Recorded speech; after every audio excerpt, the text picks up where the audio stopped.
Anyone hear me? We good?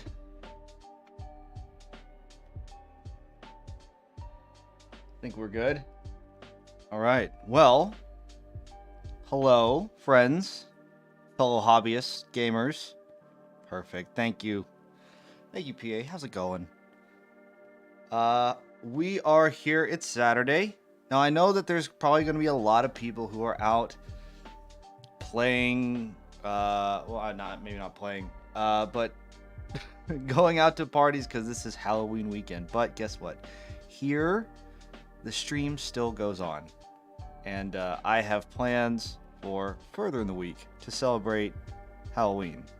So, it is what it is. But let's get into what we're painting today, because not so much a continuation of what we were doing before. Kind of like doing a slight sidestep. A thing that should be made in parallel with the things that we have been doing in terms of making our Space Station Zero crew. So, tonight, as the title has said, we have spooky, scary skeleton boys. More like spooky, scary robot skeletons, but you know, I'll show you here. Let's get over to the painting table so that we can see. Here we are. Spooky, scary robot boys. Now, as you can see, I've done some work to them already. Oh, jeez. And pretty much these are the one-page rules. Flayed, what are they? Flesh Eater Robot Legion models. So they're essentially the flayed ones from, yep, the flayed boys. I'm gonna take off my little warming layer I have here. It's gonna get a little toasty underneath all these lights. God bless. All right. But yeah, I've been doing a lot of just small projects today. Well before the stream. Usually I don't like dedicate a whole lot of time to hobbying other than like just in the middle of the stream. But today I figured, you know what, I'm gonna knock out some stuff. And so I've been painting up another army that I have been working on for, I'm trying to put all my colors away here, for a one-page rules game / style of game. And that's the 15 millimeter guys. I have this lovely boyo. Where is my capture? Oh, that is not in focus. Hold on. Focus. There we go. Look at him. Isn't that cool? I've been working on a lot of these guys. I have many. Hey, what's up, Big Apple? Glad you can join us. Yes, just so you know, I have been painting up my my dudes for our little 15 millimeter game. I've painted this cavalry guy, and I have 4 more left to go, and then I got to paint the eagles and the hero, and I just got to put them all on bases, and then I'm done. So, your stuff better be ready, because I plan on having it ready more than likely after, like end of next week. That's my goal. That's my goal. However, tonight we are painting some spooky, scary skeletons. Now, things that I've already done with these models is I primed them. I gave them a color of Vallejo model color steel. And then I used my own little oil wash. Haven't been able to print your models because of work. Well, I guess you have time now. Next week is going to be fairly less work intensive.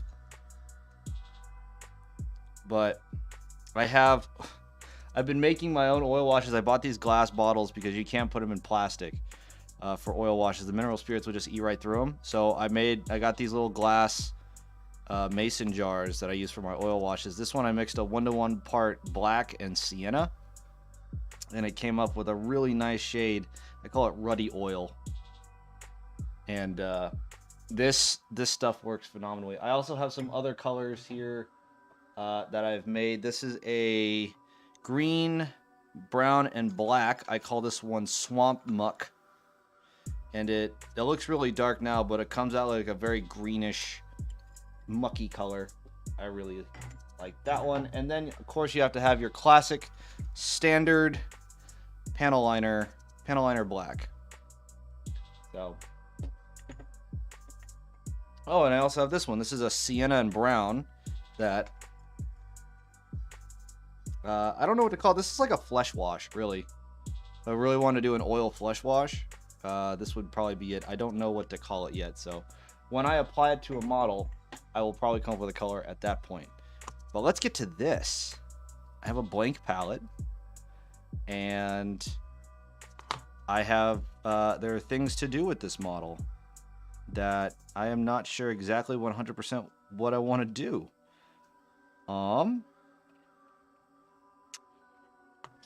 First thing we can always do is we can highlight up.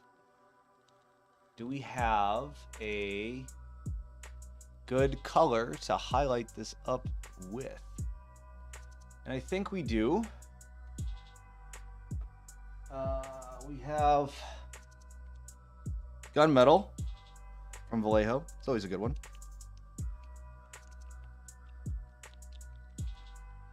Also, fun little news. I am done with class, so the schedule is now, shall we say, subject to change, and also might be increasing to then have a sudden drop off due to deployments and stuff. I cannot tell you when I'm going to deploy because operational security stuff, but I can tell you that it is not far off. So the goal is to try to have like this little Space Station Zero Force game kind of figured out. Hey, Gear, how's it going? Glad you could join us. Actually, I also made this glaze medium. Yeah, it says glaze medium, not milk, because, you know, you never know.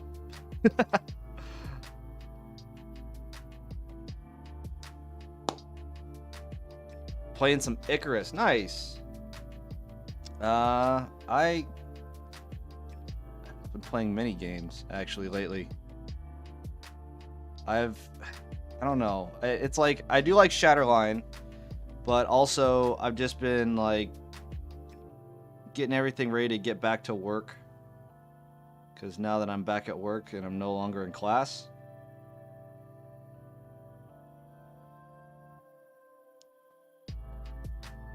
But other than that, like, yeah, I don't know. My attention span with games is very, very short.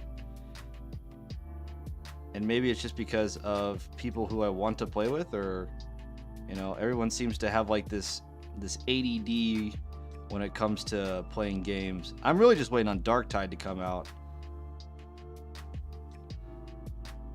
And then also I have all the adult responsibilities of life.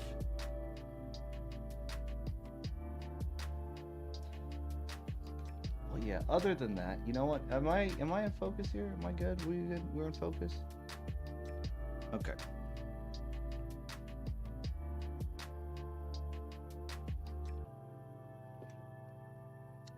But yeah, Kier, I hope everything's been good for you, though.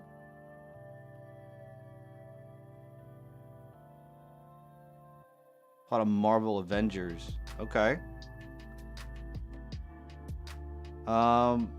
What's the... I thought... Was it Gotham... Oh, jeez. Gotham Knights? I want to say? That newer Batman-esque game. I sound really ignorant when I say it like that. Yeah, Gotham Knights. I know that's coming out soon. I don't know what's the hype train around that. I hear it's good.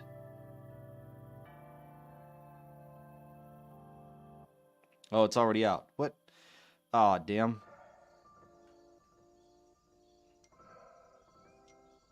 Then I don't know what my fellow classmate was watching. Either it was like the pre-release footage, or it was a playthrough of. It was a playthrough of Gotham Knights, and then he was like, "Oh yeah, I'm just waiting on this game to come out." I was like, "Oh, that's cool." But yeah, the Marvel Avengers, is that like a what was it? It's like a more tactical game, isn't it?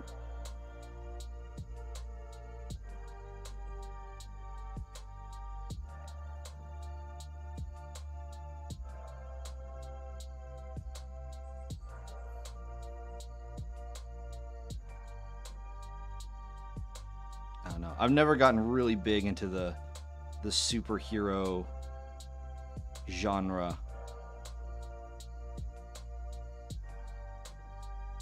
There's too many comic books, and I think it was really because of comic book nerds is why I stopped.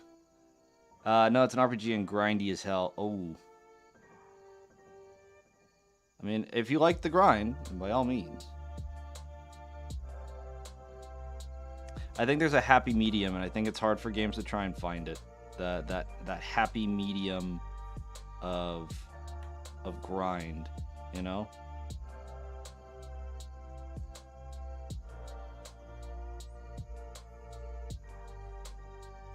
You got to spend some time in an area in order to like get the strength that you need to progress on, but you don't want it to just be like running around and killing mobs all the time, because then that just turns into monotonous tasks that nobody wants to do. World of Warcraft does that a lot, or at least it did back in Classic.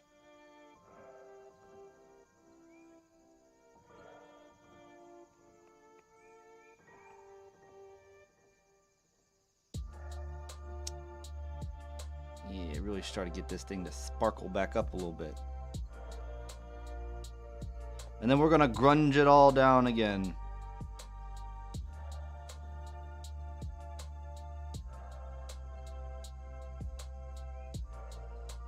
We're also gonna make this guy like really bloody.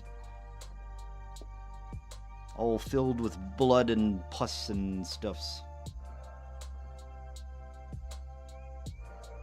Cause why not? We gotta make it spooky and scary, and if they're just like old rust buckets, no one's scared of a rust bucket. No one's even scared of the chum bucket.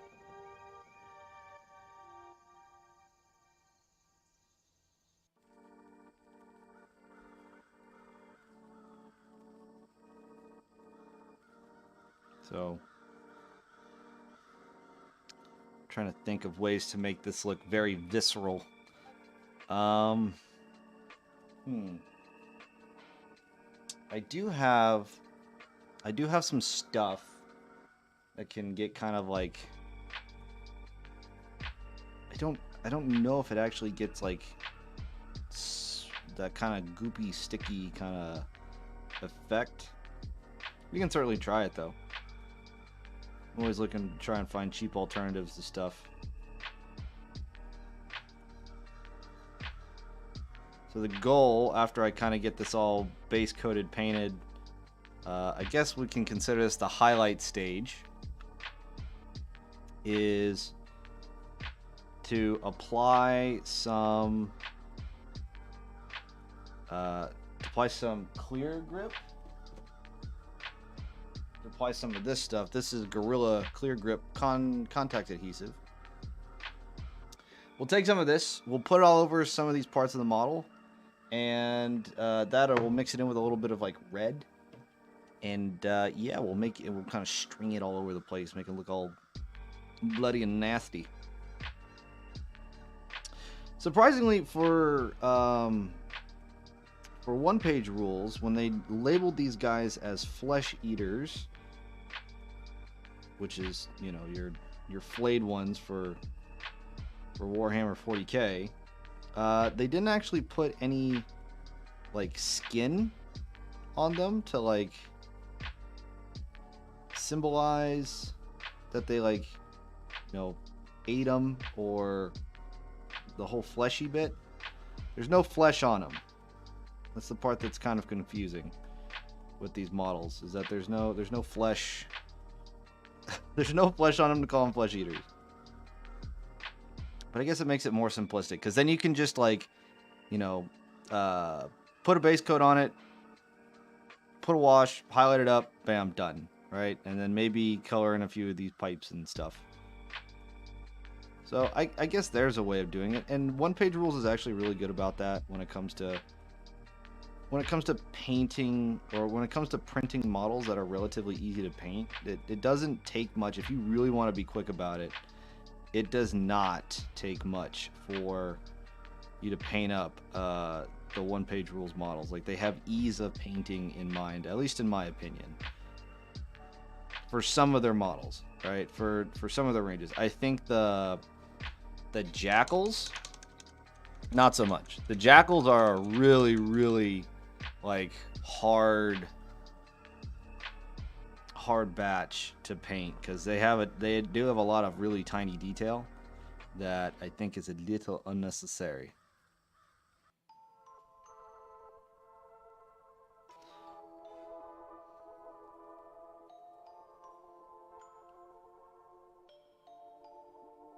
But yeah, putting on some more of this. I'm really probably putting more than I need to, but it is what it is. There's going to be a lot of metallic here today. Where did I put coal black? And then we need to have a nice accenty color. I'm pretty sure I'm just thinking green. I don't know if I want it to kind of be like a bluish green, or like a yellowish green. I could go stereotypical kind of Necron color scheme, but, you know, what's the fun in that? I think we need to have more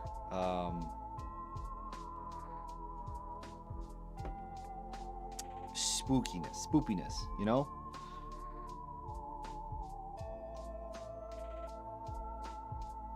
I think we can actually accomplish that. You have Hulk, Thor, Iron Man, Captain America, Black Widow, Miss Marvel, Jane Foster, Thor. Okay. Hawkeye, Kate Bishop, Black Panther to play as far as 4-player. Oh, okay. So it is. Okay. So it's co-op. That's cool. I like that. I think co-op games that. I know. I feel like they need. Co-op games have been severely lacking in the last few iterations of games. That's why I'm excited for Darktide.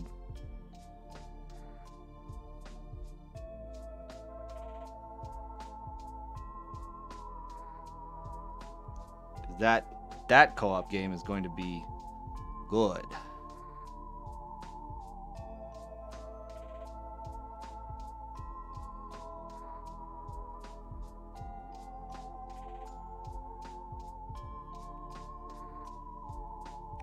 And word is Winter Soldier's coming soon. Cool.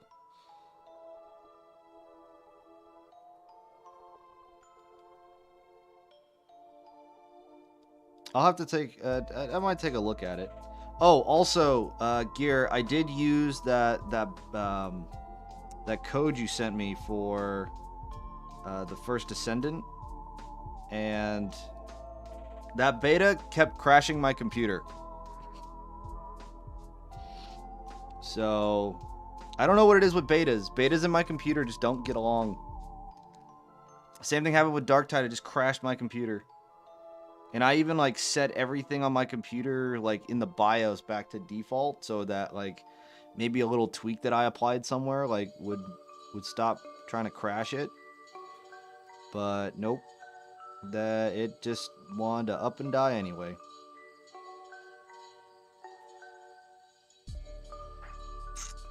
Let's see. How do I want to do this? I could. There is a skull there that I need to paint in. Is there any other cables I need to paint in?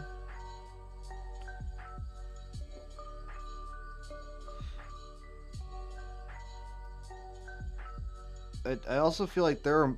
So these models remind me of like Star Wars droids that just, you know, went a little bit more towards the dark side. That's what these remind me of, are just droids with their whole head shape and everything like that. I don't know if anybody else sees that. Like the head shape is like very droid-esque. First Ascent gives off Warframe, Outsiders, Destiny, and Anthem vibes. Yeah, it's a looter shooter for sure.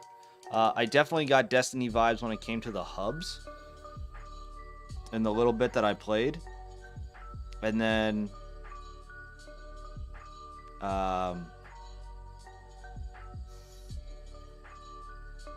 what else was there? The thing was is that I didn't feel like it did anything unique. Other than like, you know, a different little story, but in terms of mechanics, I didn't see anything unique, at least in my brief bit of gameplay. Now, there might be different when, you know, you get later on in the game, but in the beta, I didn't see it.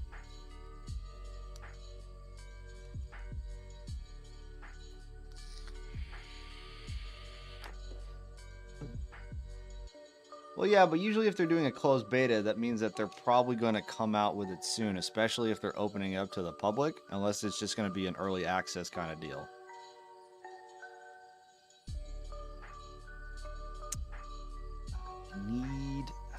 Need bone color. Here we are. Speaking of bone color, ta-da!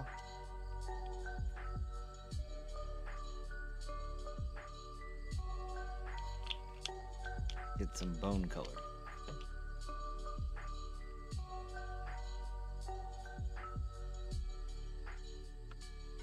Also, fun tip for anyone who is painting and trying to do batches.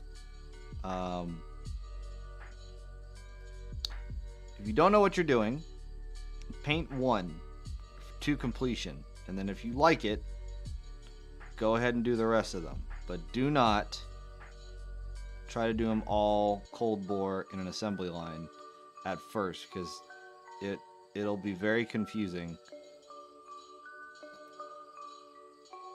And you will probably not get the result that you want in the way that you want it. In fact, I messed up.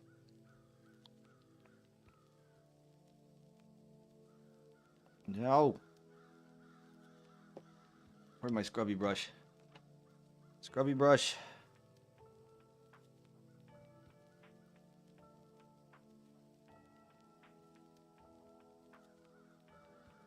Scrubby brush can't reach. Nope. Damn it.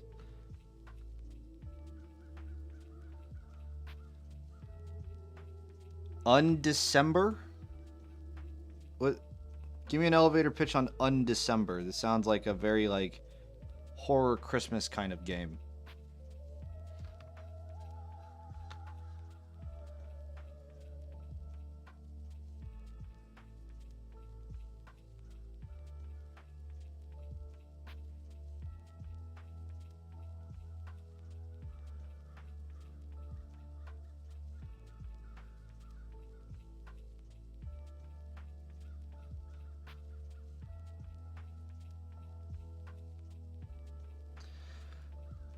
Mix of Diablo and Path of Exile. Okay, well, Path of Exile is doing good. Waiting to see Diablo 4 and how that all shakes out.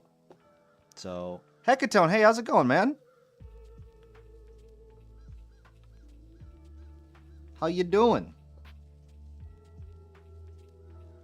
Glad you can join us.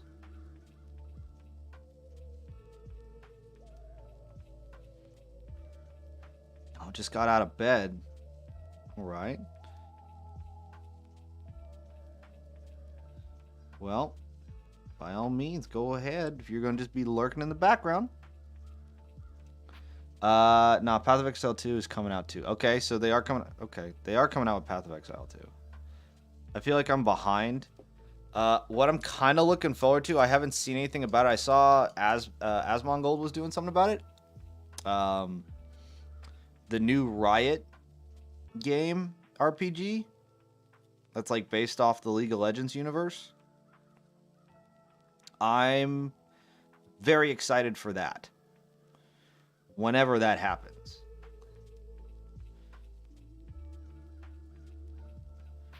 I'm going to be doing a couple more layers of my Thunder Tusk. Okay. Sounds good, bud. Need to get dark brown fur to go on top. Huh. Okay. You just going to dry brush it on, Hecatone, or?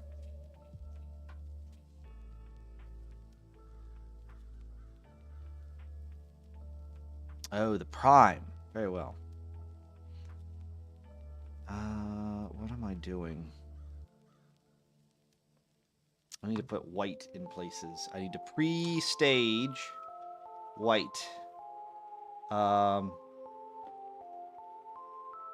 Yep, I know. It's okay. Happy lurking. It's a common thing. I would say, though, if you're going to be lurking, if anyone in chat is in the lurk thing, please do not mute the stream itself. Just mute your tab if you have that ability. Because if you mute the stream, it does not count to you as an active watcher, and therefore my watch numbers go down. Suicide Squad, Kill the Justice League is my most excited co-op game besides Nightgale. Okay. You are tracking all of the superhero games. Leave it down to 1% volume. Thanks, man. Appreciate it.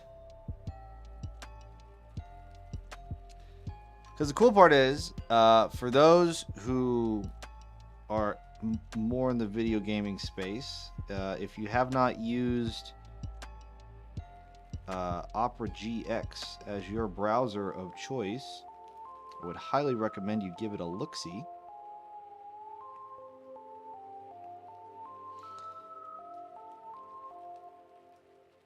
Because there you can mute tabs, and it also keeps you up to date with whatever console and or PC game that you want to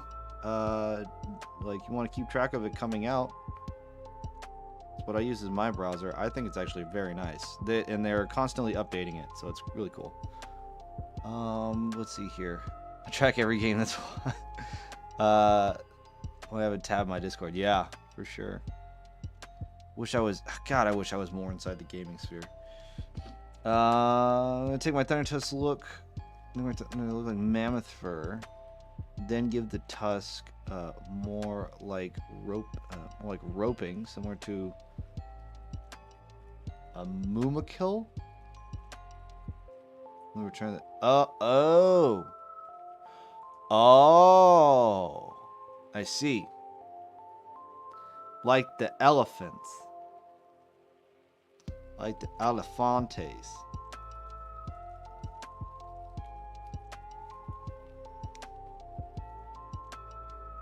Alright, I'm gonna try something with this dude. With this guy here. And if it does not look good, then at least I know I can fix it. At least I know I'm not gonna ruin the undercoats. Here's what we're gonna do.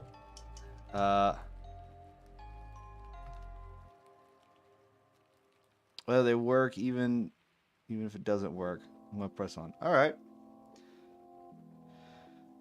Here's what I'm gonna do though.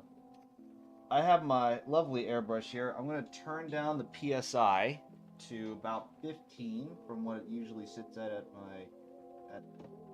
25.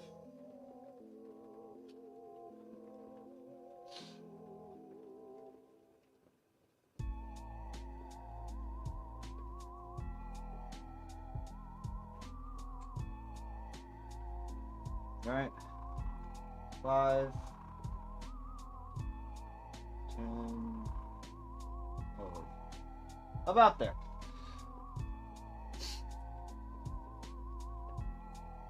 Take my ring off for this.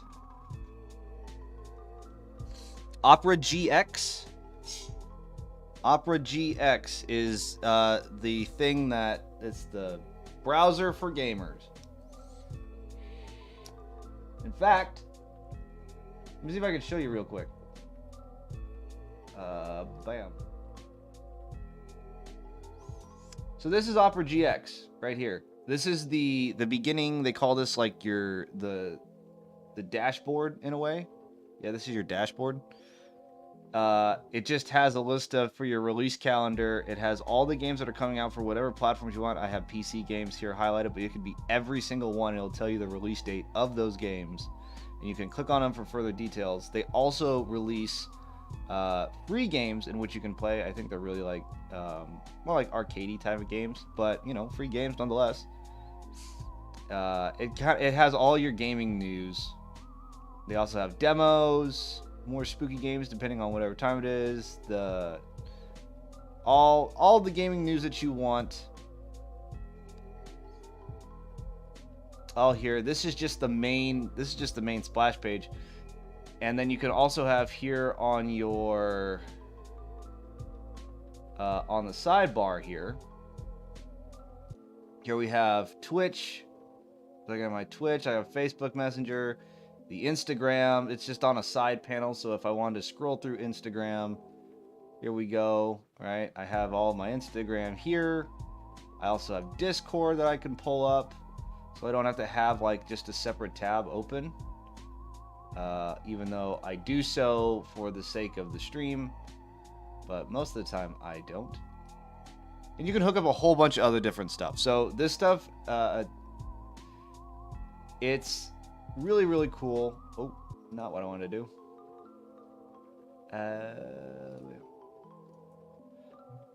So really, really cool. I highly recommend it to gamers in general, and for those who want to have a different browsing experience other than the standard kind of Google Chrome kind of deal.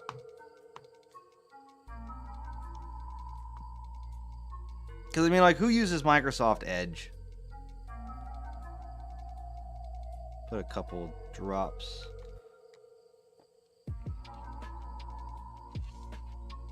Let's test it real quick. Okay. Here we go, folks.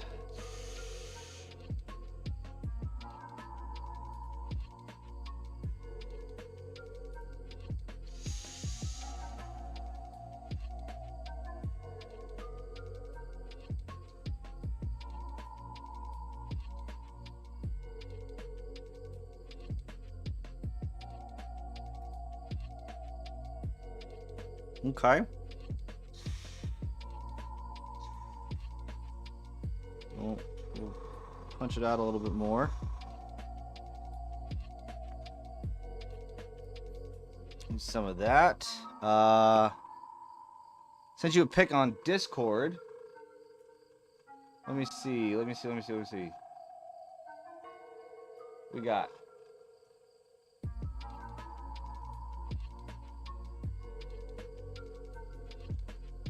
Yeah.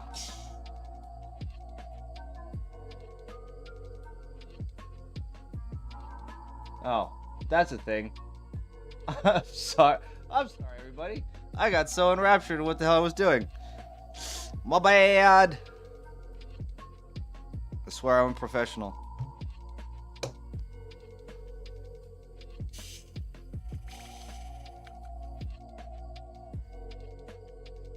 Hey, you never know. You don't know, you don't know. I'm just gonna educate people. That's the whole point of this channel, is education and hanging out. So now that we've done this,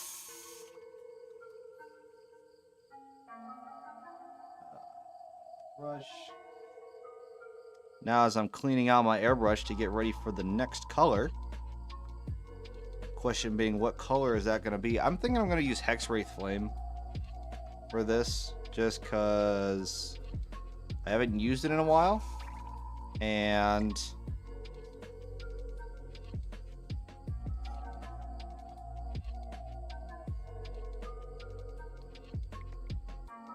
You know what? I feel like using it. I feel like it's more of the spooky, scary spoopiness that I'm looking for.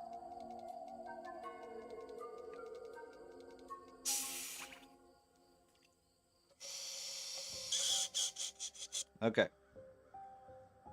We've changed that out. Now we can get some of our Hex Wraith Flame.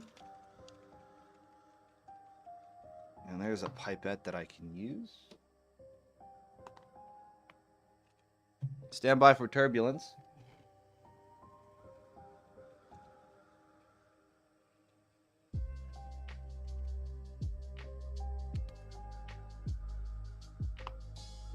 We only need a couple drops in here. You know, like 1, 2, 3, 4.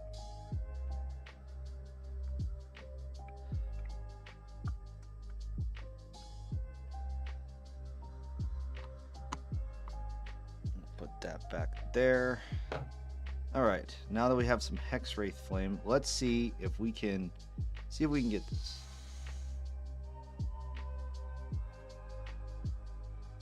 Make sure we're applying color.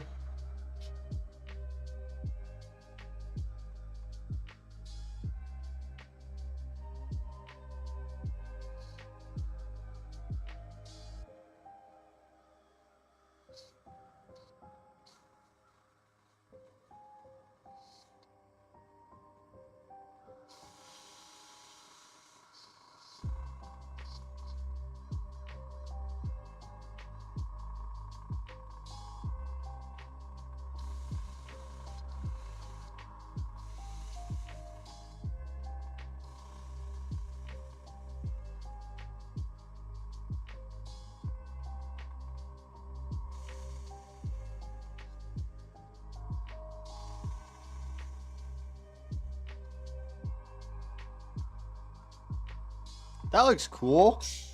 I'll take that. All right, now we can clear out the Hex Wraith Flame. Now, when we do the other 4, we'll do those all at once instead of doing them individually like we've done with this guy here. But this is our test, our litmus test to see if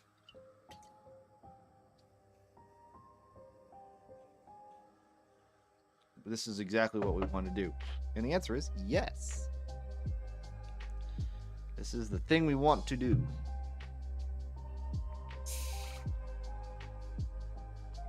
Ooh, God bless. I almost did a mischief. All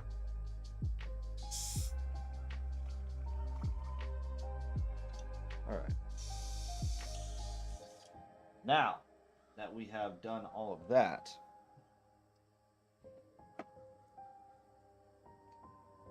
whew, time to get some water. I feel like I've been drinking a lot of beer lately, so I need to like chill a little bit. I have a beer here on standby, ready to drink, but I think for the most part I'm gonna take a little easy.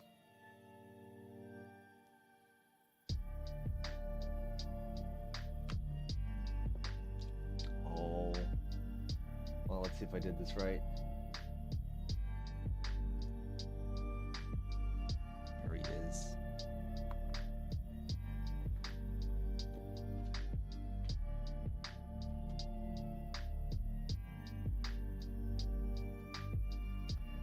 Go boy bubbles.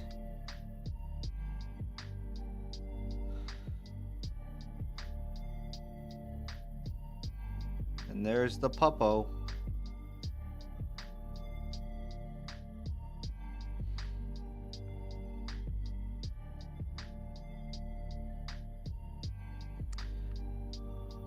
I need to mix just a little bit of black in with this silver.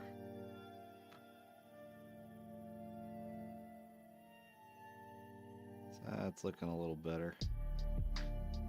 Maybe a little bit more.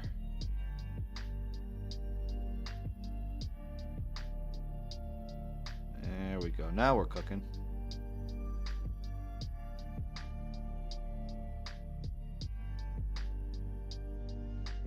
Now we're cooking. So I really want this look, this glow, to seem like it's coming from inside of the chest, which means that the ribs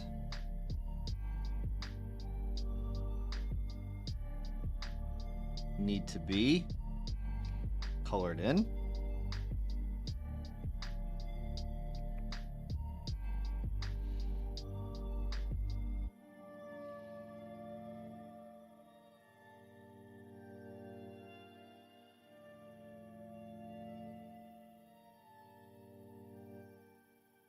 So that's what we're gonna do. We're just gonna color in these ribs. I don't know if my thumb is covering up.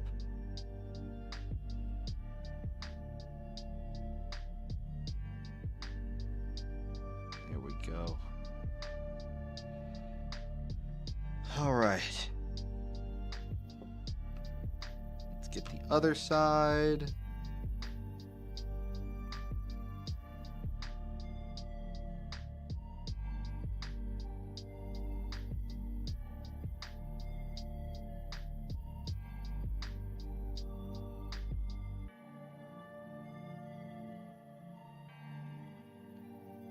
Just down here in this rib cage, we're just going to get that. And I think we're good on this side. Yep.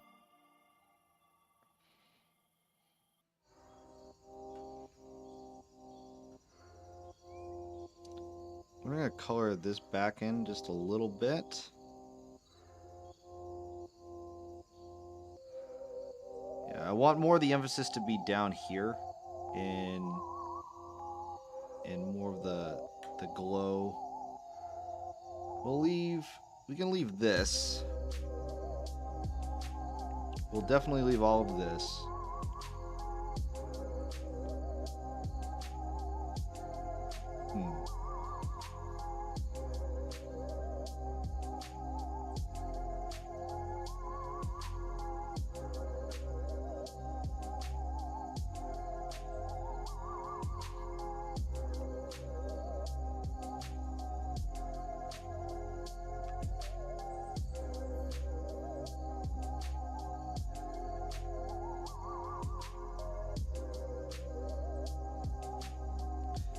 All right, and then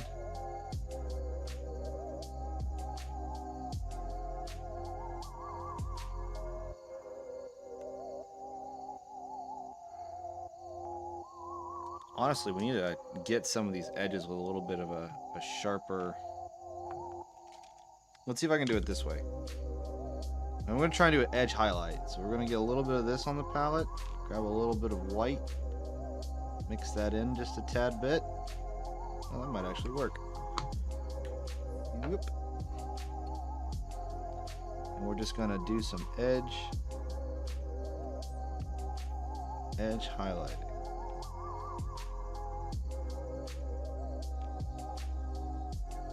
You can actually get a good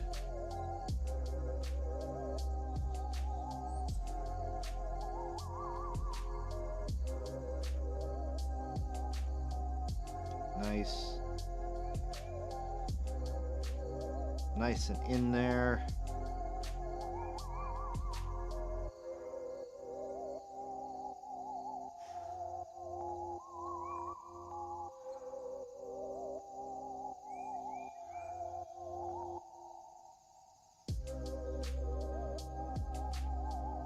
Now I can kind of glaze over this. Give it that illusion of there is a glow coming from the rib cage, and yes, the ribs are being affected by it. That is a spoopy. That's a spoopy robot. Spoopy robot.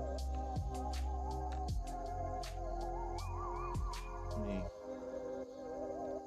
bring this down a little. Y'all can probably see it better.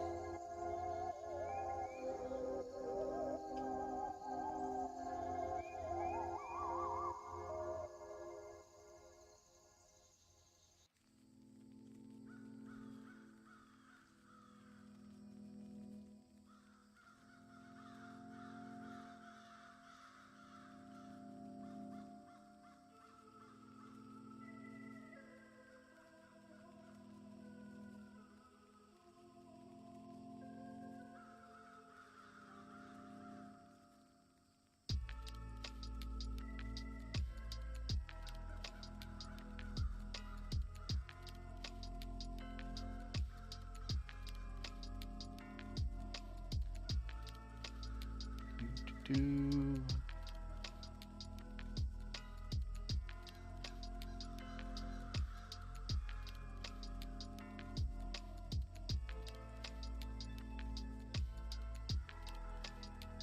Just trying to be. I know it's weird. You want to kind of be sloppy and not be sloppy all at the same time. Because if you're too neat, then it shows. But if you're sloppy with it, then you just kind of ruined all of your work.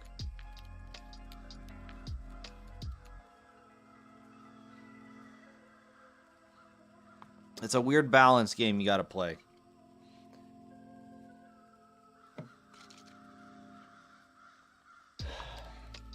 All right, now we're going to get that Hexwraith Flame. We're going to get right in the eyeballs.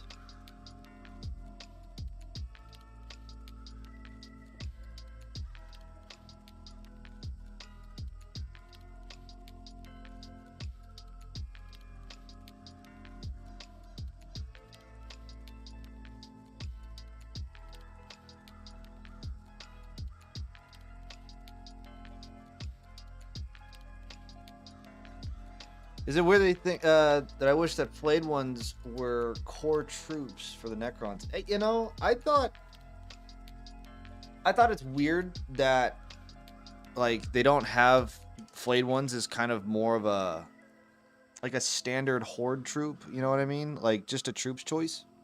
Now, don't get me wrong, I might be all messed up in terms of the terminology for Games Workshop and what's a troop choice and what's not, but like in playing Dawn of War, I would say that like most of the time I would have flayed ones as kind of like this backup a backup troop choice where you send in the warriors, they're all shooty, and then whenever they start getting tied in melee, you just spawn up the flayed ones from behind, and then they would just wreck house. Like that was a common tactic that I used playing Dawn of War.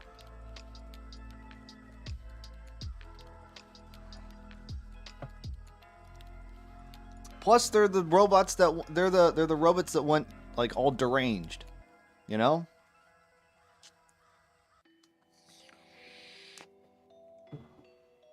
Like Death Company kind of shit. Like you just kind of send them off to go get killed because they have cancer. You know? They're the robots with cancer, so go send them to go get killed.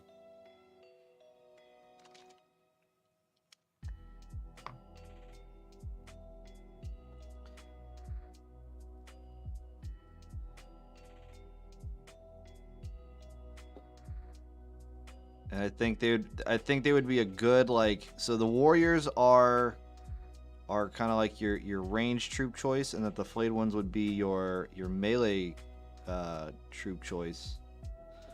I don't know why they don't implement it like that. It's a little weird. I don't agree with it, but I'm not Games Workshop, so.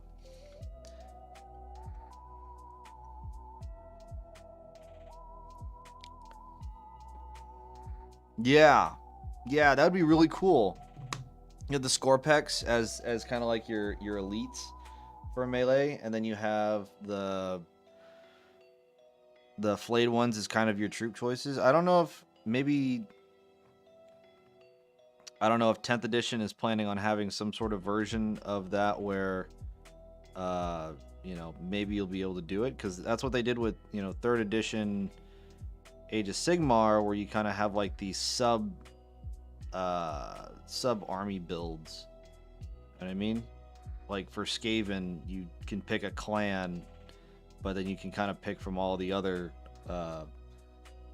clan stuff, because they just hire each other out.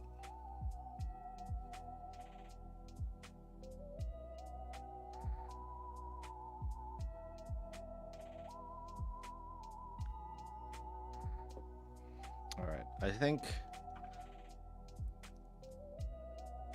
we totally do that for Necron Army. Yeah, I agree. You could just go to one-page rules and print out all the melee-based units that they have, and just make a Necron Army with that. and try it out and see what happens. That's what I'd recommend.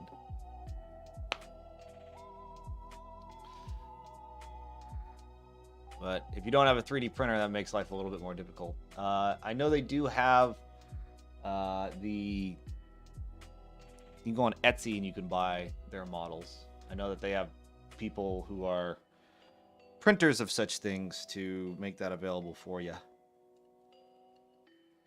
Let's take a little bit of this white. Let's make a gray. So I can highlight up the black a little bit.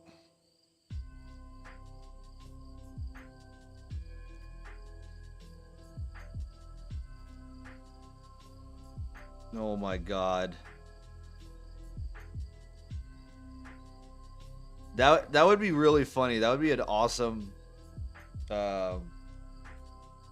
like theme to an army. Is you base like the Necrons, or you base your army off of like Freddy Krueger or something like that, and be like, yep.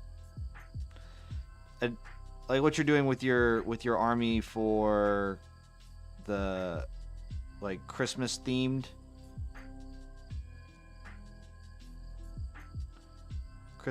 ogre tribes.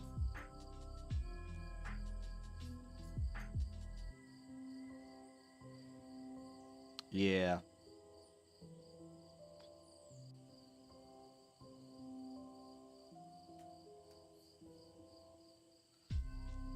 I'm trying to highlight stuff and it's kind of annoying.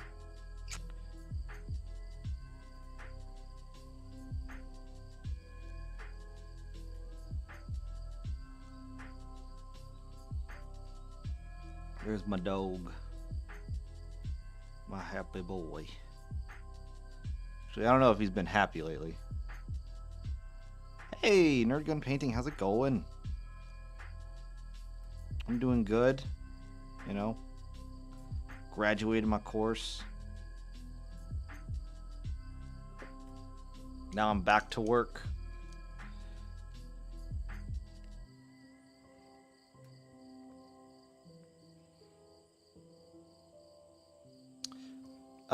Actually, Nerd Gun, I was waiting for when you were gonna come on. I have stream procrastination. Fair enough. I had a question about your medium that you use. So I thought I made a glazed medium and not milk, which was 1 part water to 1 part what is it, matte medium, and then that from that concoction it was the 1-to-1 of flow improver to that other mixture. So I guess it's 2 parts flow improver, 1 part matte medium, 1 part water, and I got this. I don't know if that's what you do. I forgot what your formula was, and so I kind of winged it. I know you used water, medium, and flow improver. I just didn't know what the ratios were. So I'm curious to see if I screwed up or not. I need non-oil gloss. I'm really sad they're getting rid of this. 50-50 water, and then flow improver. Oh, 50-50 of flow improver and water, and then the rest is like medium?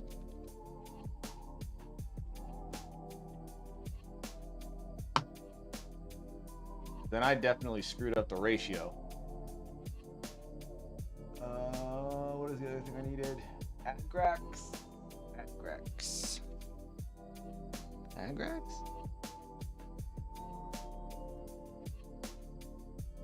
Yeah, Agrax. Yeah, I don't think I did that. I think I put too much flow improver. I don't know. I haven't used it enough to really like get a good gauge of whether or not I screwed up or not.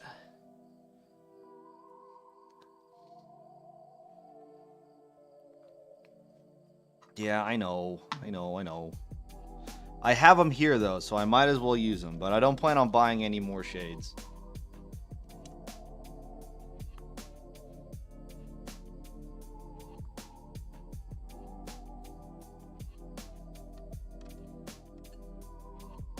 Um,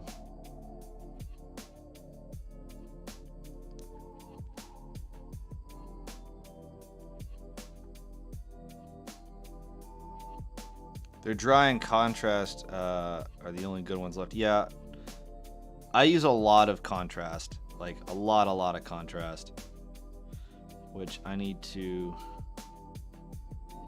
Got to put some of this glossy stuff.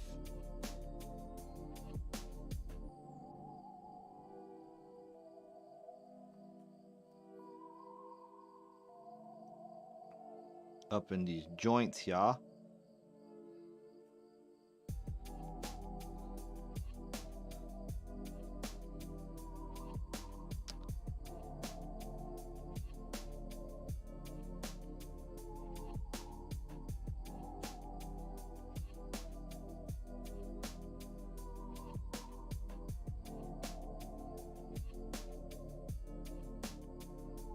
There we go. Let's just want to have a bit of gloss in some of the oilier joints. Even though these things are supposed to be decrepit, you know, you get enough cheap Chinese grease in there, and they'll work okay.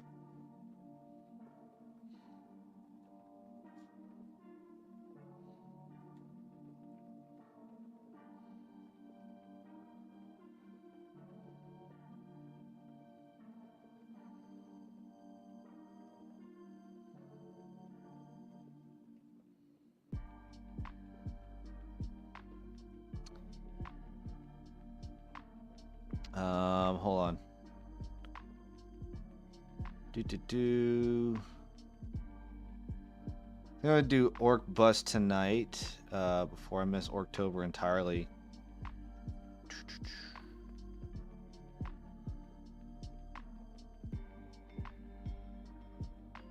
Their dry is a great area for a medium mix.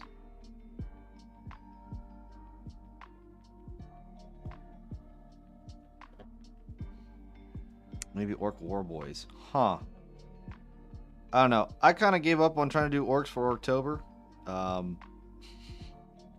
But that's just me. I was like, I don't know. I don't have a lot of like orcs in the pipe, like in the pipe ready to go to paint up. So I didn't. Does that make me a bad streamer? Where I'm like, I don't feel like doing it, and then just I don't do it. Shame on me, I guess.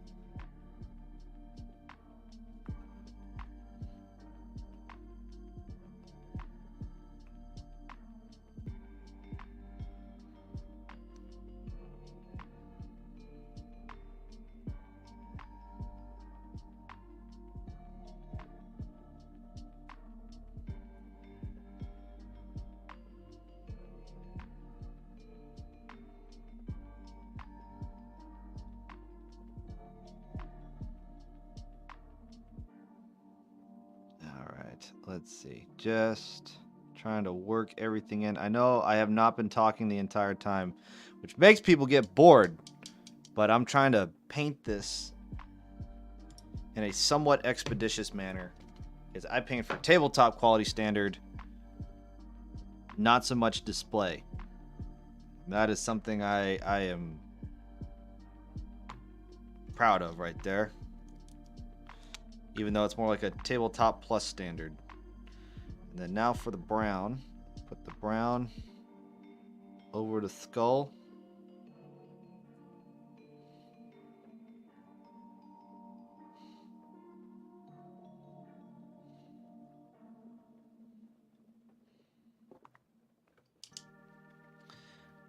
And then we're going to immediately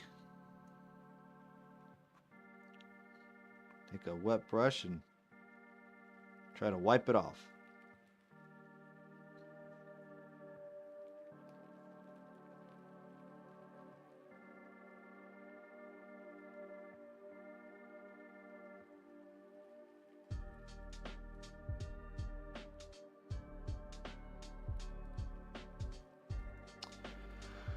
Hold on, let me catch up with chat. I was supposed to stream last night. Just didn't have it evening. Yeah, I've had those nights too. In fact, I'm surprised I'm feeling as chipper as I am now because I got four vaccinations yesterday, right? In preparation for deployment, I got myself I got the flu shot. I got anthrax, JV, and because I hit my 10-year mark, I also got tetanus again. So, yeah, I got 4 shots in my arms yesterday, and the anthrax one usually will put me out for a while, but I'm feeling okay. So who knows? It might kick in later.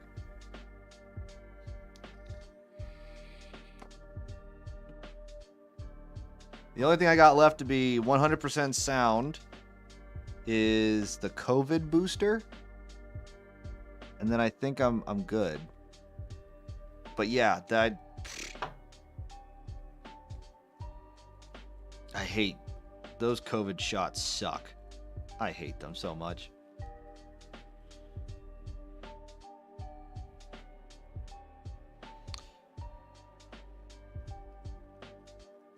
But yeah, in terms of this model, I think a quick NPC scary robot, he's pretty much done. So that handles that. As he's drying over there, let me get some more handles of stuff and put our fellow brethren on here.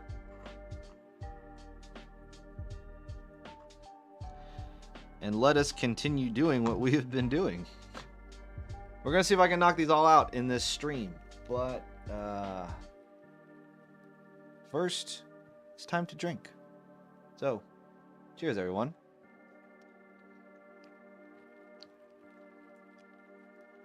And for any Aussies out there in chat who are keen on the military, this is a koozie or a stubby holder from the 5th Royal Australian Regiment. And tell you what, partying with these guys is a good time. They go buck wild. But yeah, this is Delta Company, 5 RAR. Love you guys. If anyone from 5 RAR is watching. So, cheers. All right. Now back to highlighting and stuff.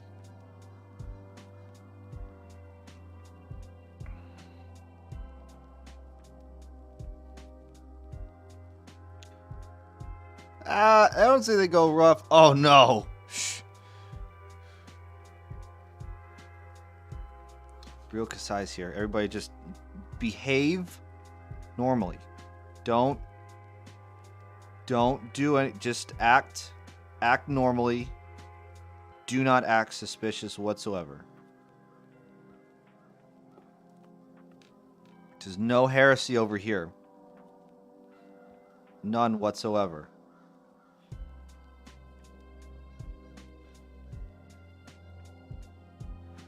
But I do have to paint the robots in order to kill them. So if that is the charge, I don't know what to tell you.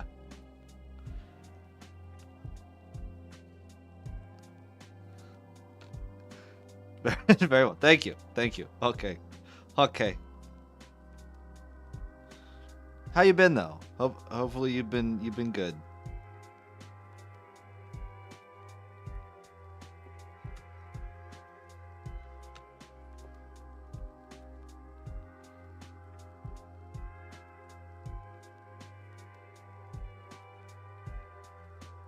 I am doing good. I was just talking about how I got my vaccinations, or four vaccinations, uh, yesterday, all in one go. So my shoulders kind of hurt a little bit, but I'll be okay in the grand scheme of things.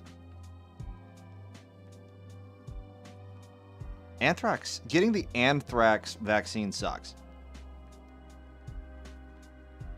because it just hurts. It just feels like someone just punched the shit out of your arm, and it's not a good time.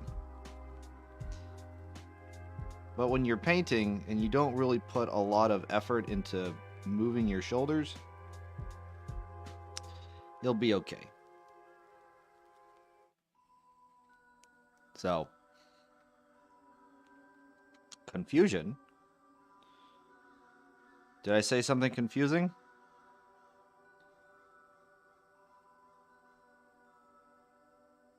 Have I lost my audience about getting the anthrax vaccine?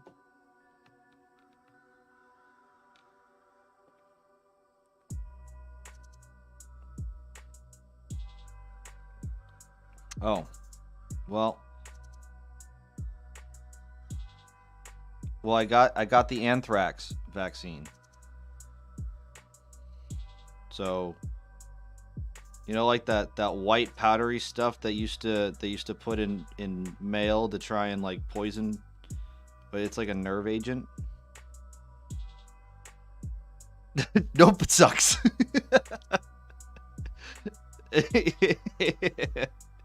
Nerd gun, I know you know. My fellow veteran brother.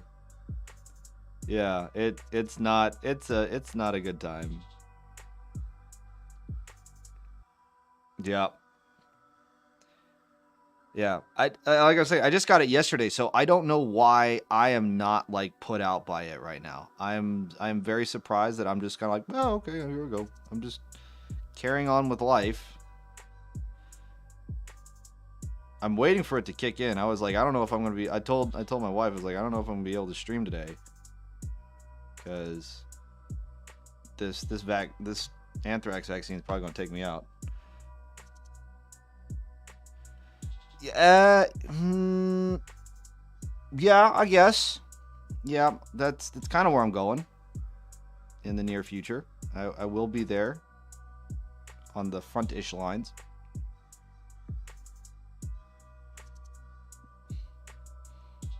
That's why I gotta get all these re-ups on all my vaccines and stuffs.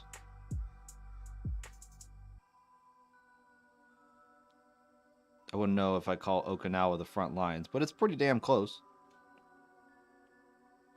No, not artillery. No. I am communications.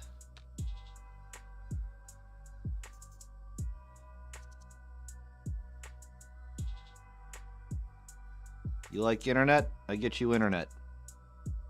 Communications. Because officers love their emails. And God forbid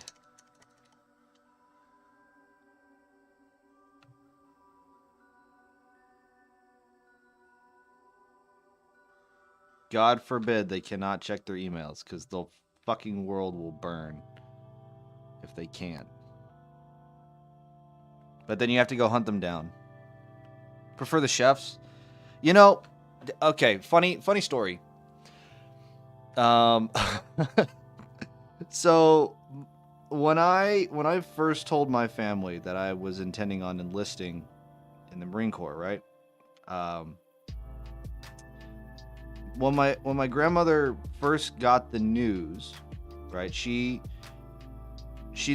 kind of, you know, my grandfather also served, so she already has like an appreciation for the military, just in general, right? Because my grandfather served, this whole kind of shenanigans. So she's been a military spouse before, nothing new to her.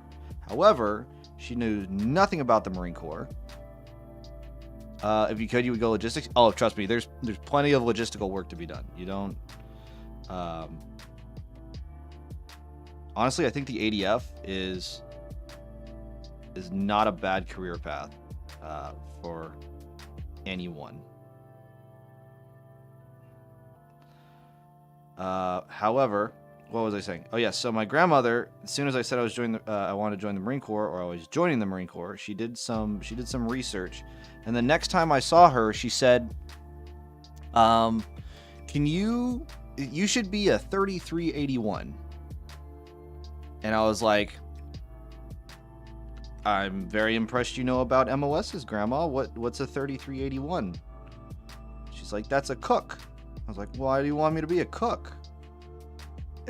And her response was so genuine and simple.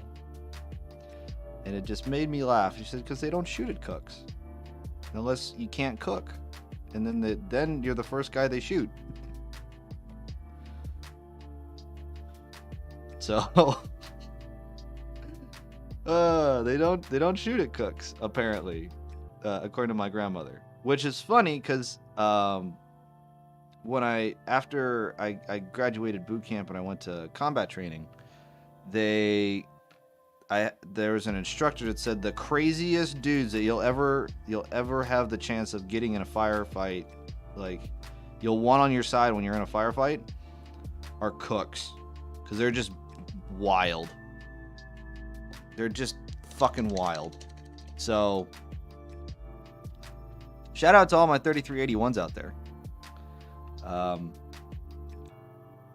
According to some grunts, apparently cooks are the wildest dudes to get in a firefight. That are their good shots. Cooks are good shots for some reason. So, but yeah, my grandma wanted me to be a cook. Because they don't shoot at cooks. Combat chefs, for sure. Yeah, no one, like, the thing is, though, it's not like what it was, where, you grab whatever was around and you were supposed to make something good out of it. The regulations for cooking are very like strict. There are very like detailed government regulations on what you can and cannot cook and how you're supposed to cook it and stuff like that. And if they don't do that, then they're going to be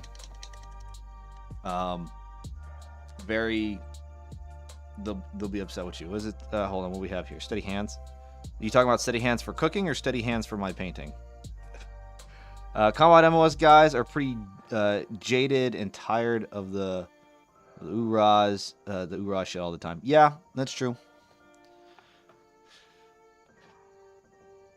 Do I like military eggs? No, military eggs are horrible. They are the worst. They are powdered eggs that they put in a big old bag. Depending, like, they don't. It's how do I explain this?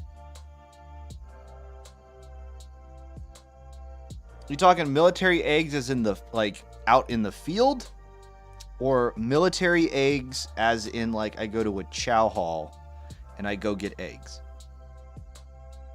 Yeah, because one is eggs and one is eggs.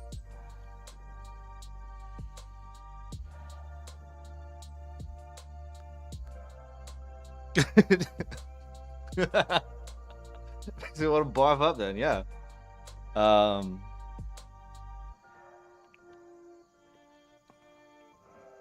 Yeah, it's there's eggs and then there's eggs. So field kitchen eggs. Field kitchen eggs are, it's a, like I was saying, it's a bag. It is a bag of eggs, right? And it's powdered eggs that they put into a bag, and then they have this big old machine, right? Which to put it nicely is a big old sous vide machine. And they have to put it in there for X amount of time so you have these powdered scrambled eggs. and then you serve. Dump them in a vat, serve them. The thing is that when you have a big thick bag of eggs, they're not they don't cook evenly, even with a sous vide, right? Because sous vide, you're supposed to vacuum seal the bag, but with these bags of eggs, they're not vacuum sealed. They're just closed. It's just a closed bag of liquid eggs, so they don't sous vide properly.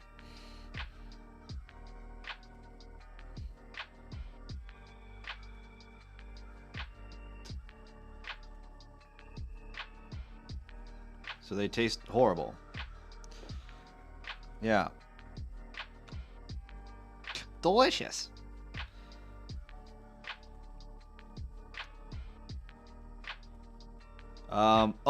Also, fun fact about the coffee. Now you would think, out of all the things that you wouldn't skimp on in the Marine Corps or in the military in general is coffee.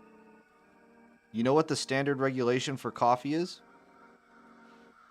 Like, if the unit is bringing coffee out to the field, guess what kind of coffee it is?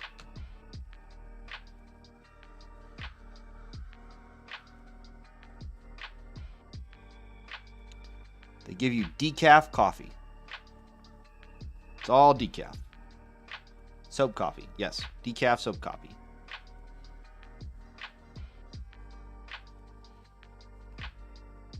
Like, dudes can't even get caffeinated coffee. In that, I think that is just abuse at that point.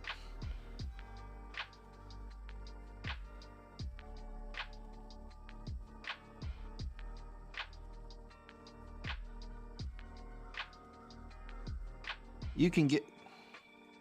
What? Okay, please explain why that sounds okay to have decaffeinated coffee for all these dudes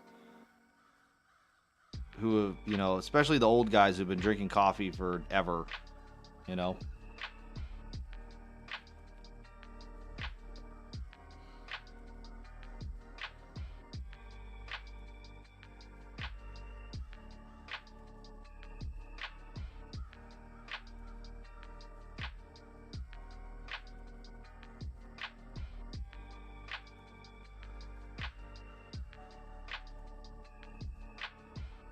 You don't need extra energy? Yeah, you do.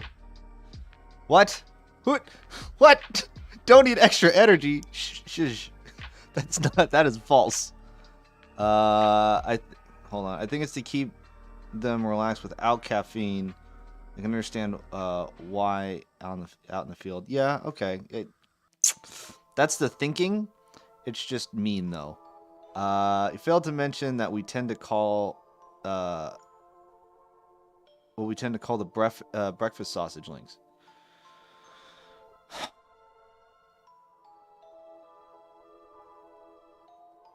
I hate the no, I don't even. If you want to mention what the breakfast sausage links are, you can certainly do that, PA, because I don't even want to think of those things. Don't need extra energy. Sometimes you need them when you're in the field. You need to relax. I get that. Yeah, it's not so much relaxation. Coffee is just to get you going in the morning, right? Like, you don't need extra energy to be alert. Yeah, you do. Especially in a I beg to differ, sir. There's a lot of nothing that happens between engagements.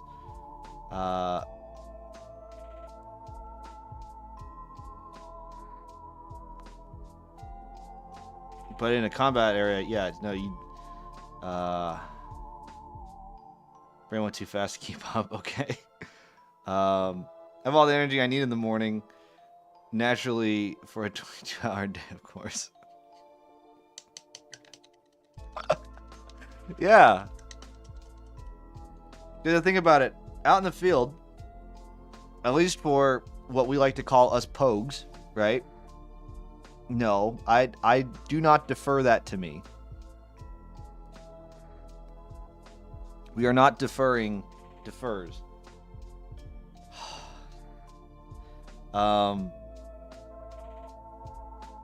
Okay, so for us pogues, right, which is person other than grunts. For us pogues, we tend to work 12-hour days out in the field, followed by 6 hours of, kind of being on call and eating and relaxing but staying awake because, something might go wrong, or you're just trying to like catch up with things. Followed by getting sucked into something probably later at night to then, especially for officers, then you go to sleep at like you go to sleep at like 10 or 11 or midnight to wake up at 05. And if it's a really bad time in a combat zone, you're probably going to get 2 to 3 hours of sleep instead of, 5 or 6 hours of sleep.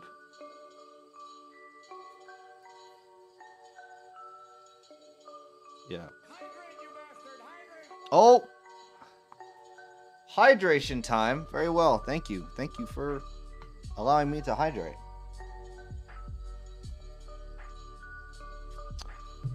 Do I like the dehydrated beef and pork patties?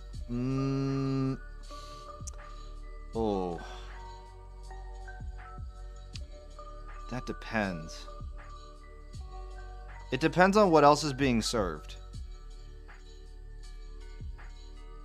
I just went and fixed coffee. Yeah, you see what I mean? Like, look, there are dudes in the Marine Corps that need to have coffee every hour that ends in o'clock. All right?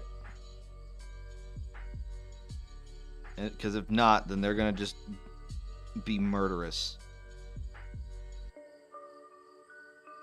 to the wrong people.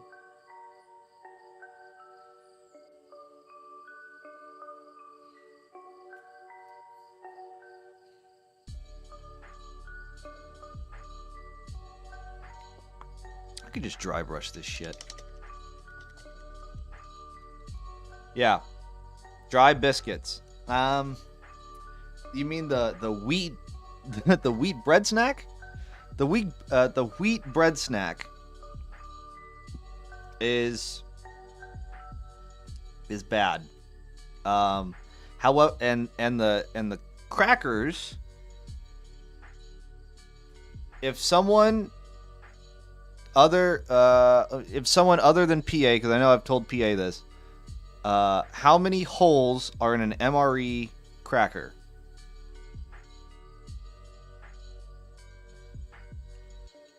See if someone can figure that out.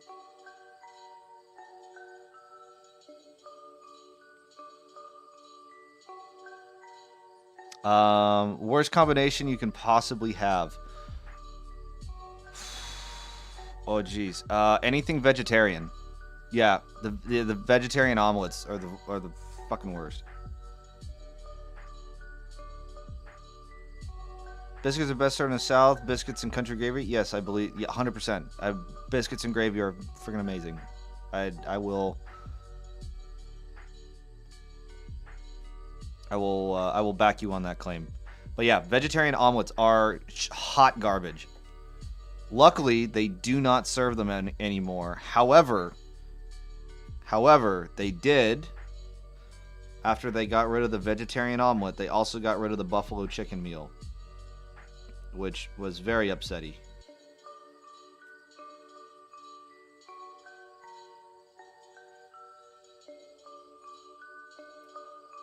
All right. I need to paint something to actually make this look like a painting stream and not a just chatting stream. So I apologize for those who have come in expecting me to be painting constantly and not chatting, but these are pretty hot takes. American biscuits? Yes, sir. Indeed. American biscuits. 100%. Biscuits and gravy. You cannot... I don't... Okay, I almost said you can't screw it up. You can screw them up. I've had a chow hall screw up mac and cheese. I don't know... I know how... I know what they did. I just don't know who thought that was going to become mac and cheese, right? That's where my confusion ended up.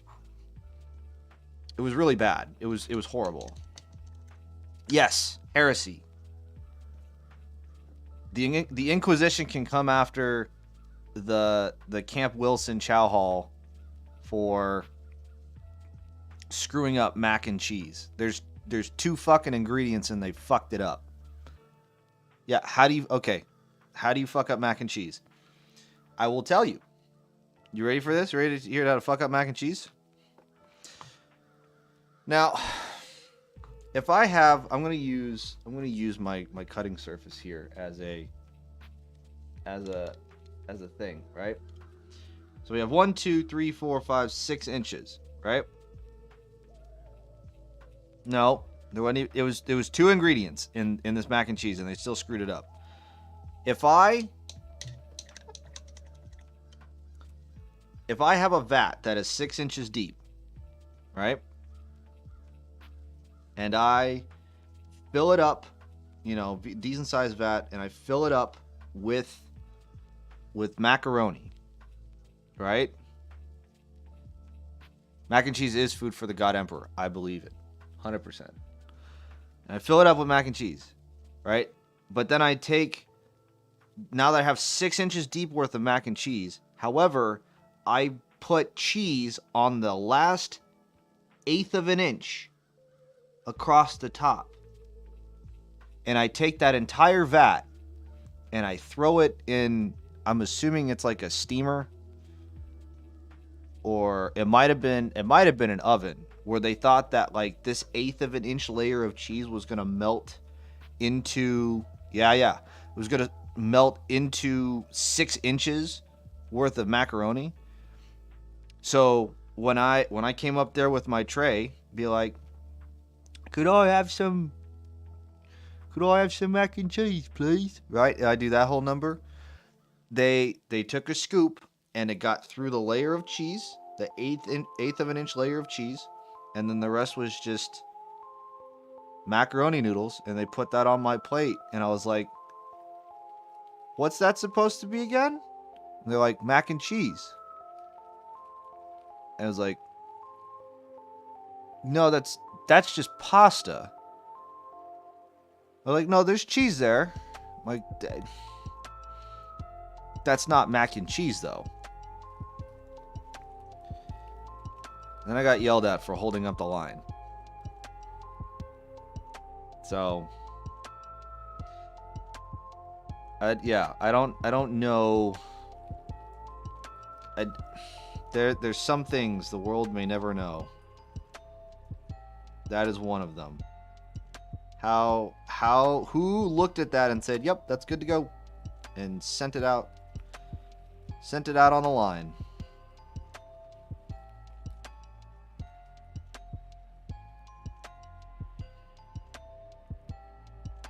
I tell you what, I ever find him on the street. If I find him on the street, I'm gonna fuck him up. 'Tis the ultimate of heresies. You screw up a 2-ingredient dish. Like, you can use 2 ingredients and it's still good.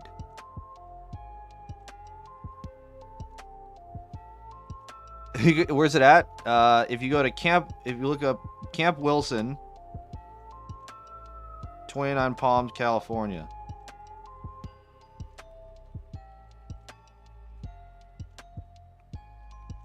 It's a chow hall that's out in the middle of the desert, where Marine Corps training is conducted. If you really want to show them, you have to work for Sodexo, because Sodexo is what what the military contracts out to cook military cuisine, shall we say. Cook the food for the troops. And I tell you what, they don't do a great job.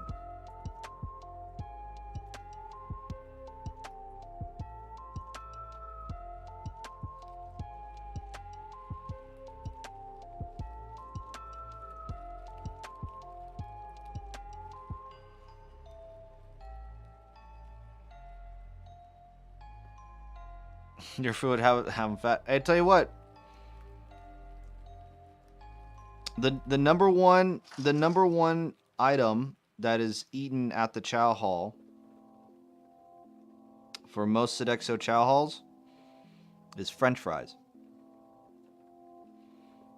because everything else is pretty friggin' bad.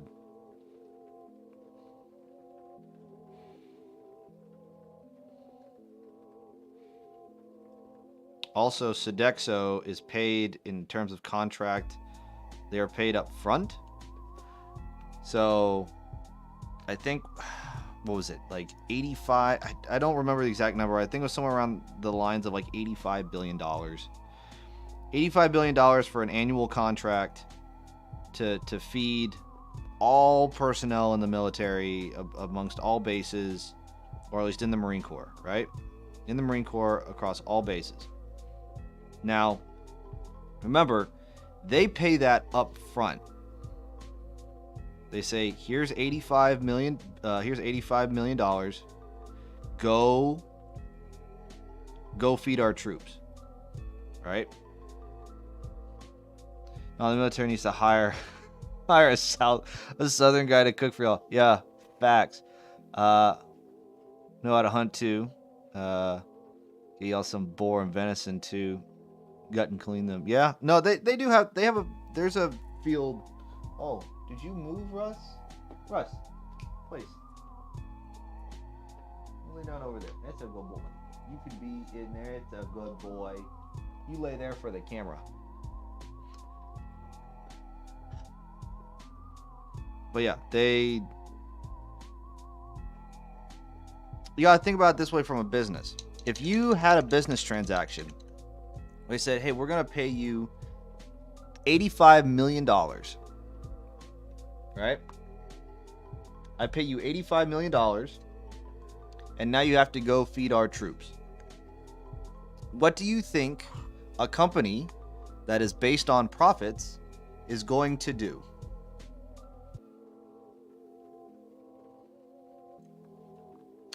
Whoever can whoever wants to figure that one out, they're going to save. Exactly. They're going to save money. They're going to get the cheapest product possible. Right? Get the cheapest products possible in order to retain as much profit. Right? And now you know why the military eats like garbage.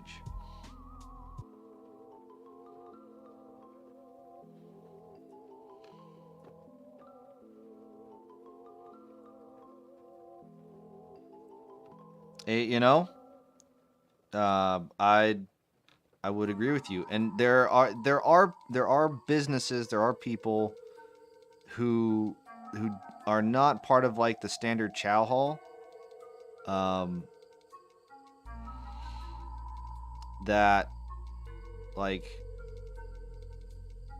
That they come and they have businesses, or like they bring their food trucks, they get authorized by the base to bring food on, and their food is always really like they tend to have some really good food. Like there's here in 29 Palms there's a barbecue joint that comes on base like 3 times a week, and they got some pretty decent barbecue.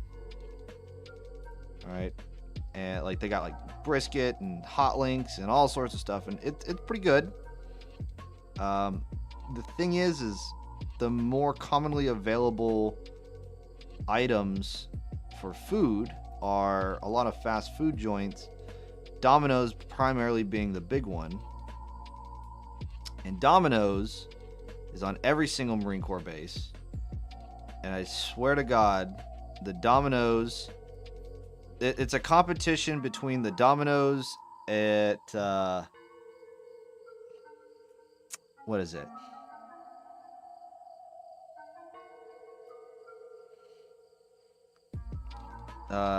Domino's on the West Coast, SOI West, School of Infantry West, or in 29 Palms are competing to be who is the most profitable Domino's. Because they are, from opening till closing, they are always busy. There's always a Marine ordering pizza. Because the pizza there is decent compared to eating at the chow hall. And there have been accounts of food poisoning at the chow hall, and no repercussions happened to any of the staff. So, let's see here. Last year I went to Ovi TV's house. Shout out to Ovi. In VA and cooked for him. Nice.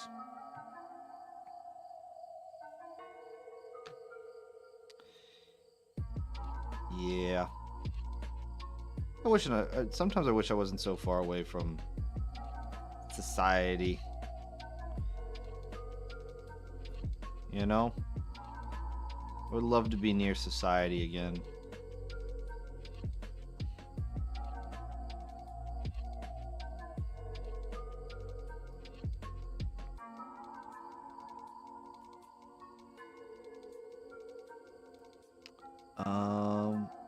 It was a 16-hour drive. Hey, you know? Okay, that's kind of a drive. I'm not gonna lie. That's kind of a drive. That is commitment. But I'm pretty sure you had a good time. But out here in California, where it's $6 a friggin' gallon, not so much when you're trying to save money.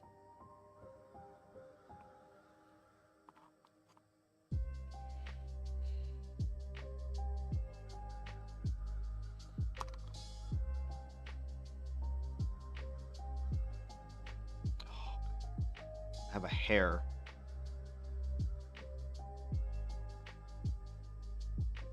Stuck on the model.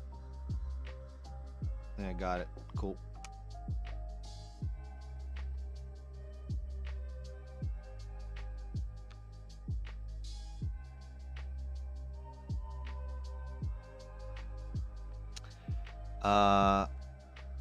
Yeah.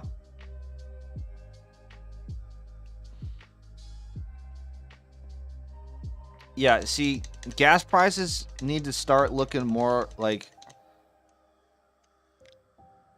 if gas prices started looking more like my GPA in high school and or even in college would be great, but I don't think it's ever going to get to that point again. My high school GPA and not what it was, or at least not like some valedictorian's fucking GPA. That'd be great. I would greatly appreciate it.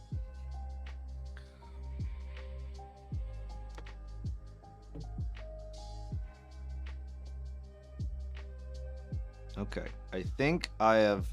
Oh, I don't think I silvered up enough. Let me get a little bit more silver on some beets. Yeah. Honestly, I could have just dry brushed this and it would have saved me a lot of time. But you know what? I like talking to you guys. So I will take my sweet time with this. I'm just going to slap it around.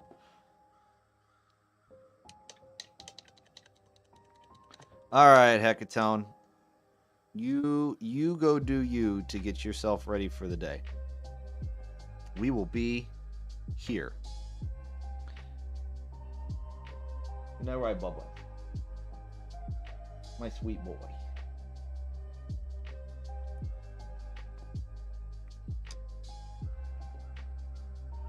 All right.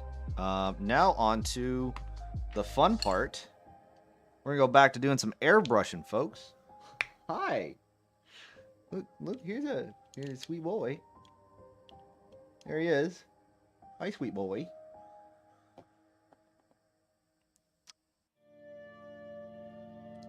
It's nowhere close for your food time. Or do you need to go outside? You go outside? You go potty? All right. Here's what we're going to do. I'm going to get stuff ready to go in order to airbrush this. And additionally, I need to take the dog out so that he can go potty. So now's the time. Use the bathroom. Refill your drinks. All that other fun stuff. And I will see you here in like 5 minutes or so. Depending on whatever the dog's going to do. So anyway, I will see you all here very, very shortly. I'm going to take a quick break.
Okay, everybody, we are back. Thank you for your patience. Let's get back into it. Let's go into some, not dry brushing, air brushing.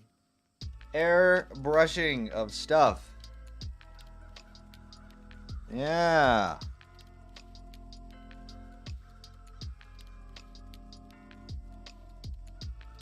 All right.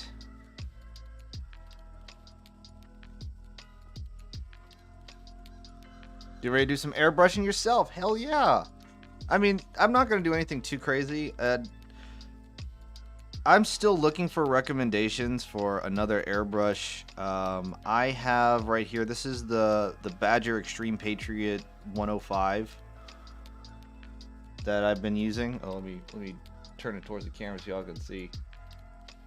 This is the airbrush that I've been using. I don't know why the needle hood head, whatever, is not as long as the actual needle itself, which I find weird, because it shouldn't do that, at least not in my opinion, especially if I don't want it to bend the needle. But what do I know? Anyway, we're going to use some Liquitex titanium white ink. As you can tell, it's white. It's really white. I'm going to move this old boy out the way. And we're just going to put like 1, 2, 3, 4 drops. We'll try that. 4 drops, 1 drop per model. It should not take a lot. Let us get positive. There we go. Now we're just going to spray the chest cavity.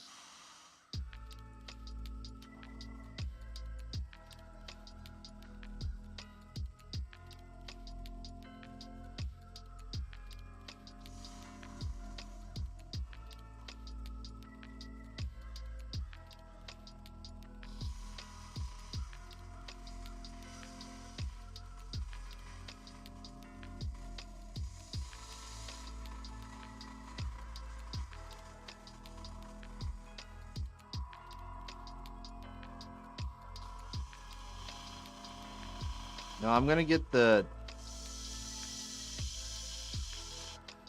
leg here as well, because if the light source is coming from the chest, it's gonna reflect onto this part of the leg here. So we're gonna get a little bit of that, and I think we'll catch a little bit of this too for our object source lighting. We're okay. We're okay, everyone. Oh, I didn't paint the damn tubing. Oh, fuck it. I'm gonna finish this off first.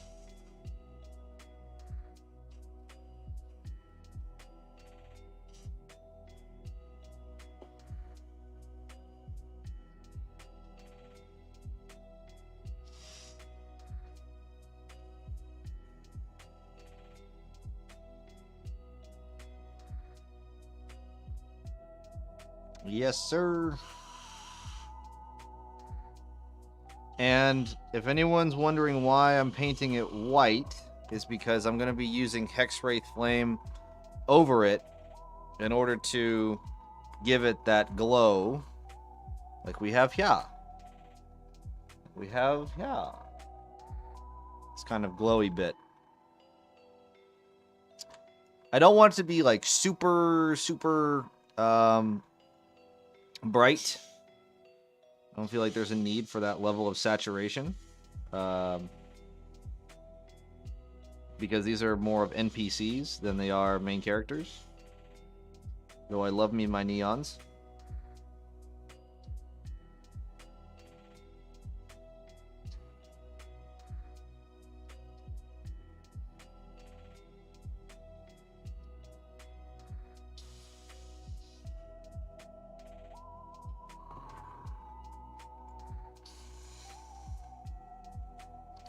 I don't know why I'm spraying the bottom of these bases. I'm going to paint over them anyway, but I guess it's just to give me like a frame of reference.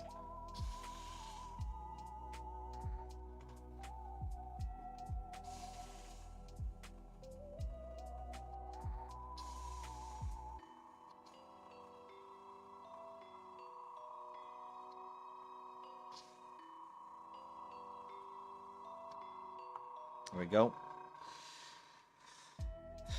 And I still didn't even need that much. We could do a second coat. Let's try and do it. Let's do a second coat. Get a really bright white. We'll focus it more just in the center.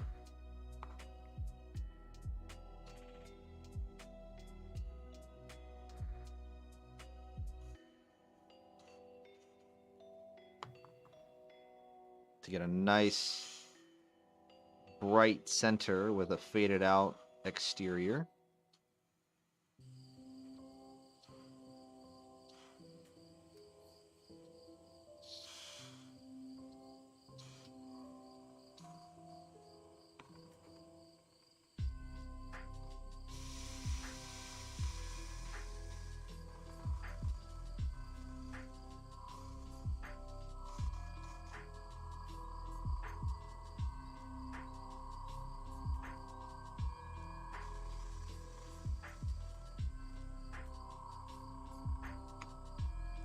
We got to get behind the back of their head.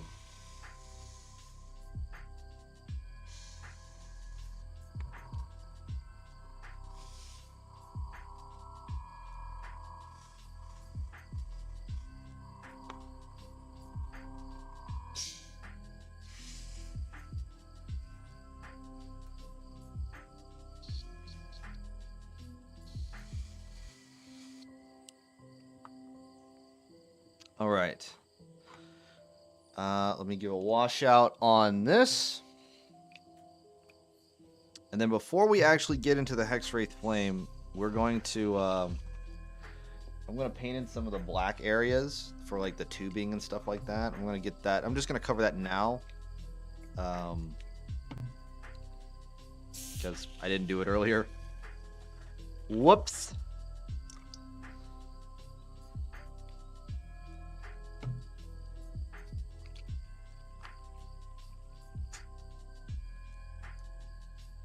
Take our little brush here, scrub out the internals,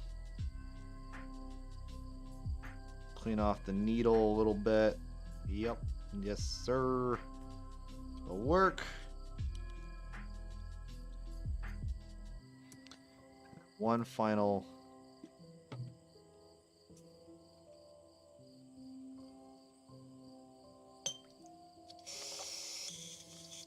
All right. All right, gonna get started. Very well. Actually, let me do a quick shout out to Nerd Gun Painting. Give me just a second, folks.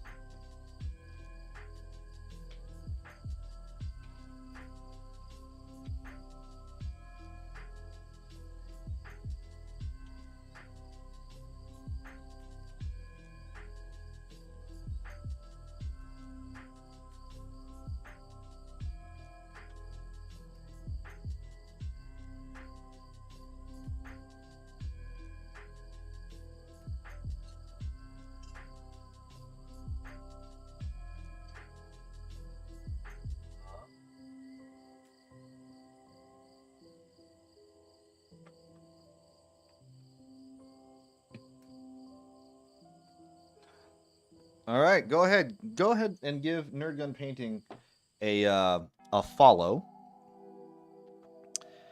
I'm pretty sure he and myself and a couple other painters I consider ourselves the up and comers in this miniature painting space. We try our very best. So, and please get the word out that we exist, so that we can continue to spread the love. You know, I feel like I've heard this song before, and I really want to change it.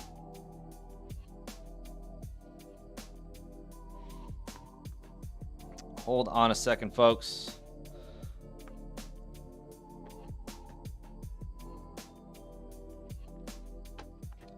Music.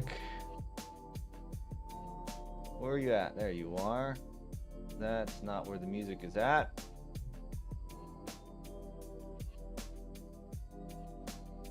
It is here.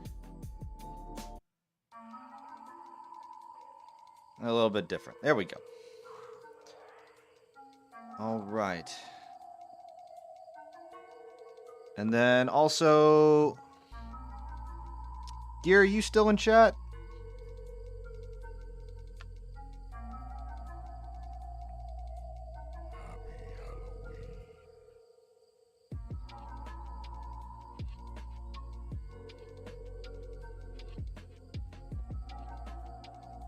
All right.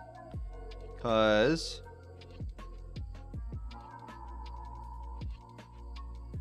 for those of you who are in chat that like to watch a variety of games, and if you want to stay up to date on all the new games that are coming out, let me help you out here real quick, everybody.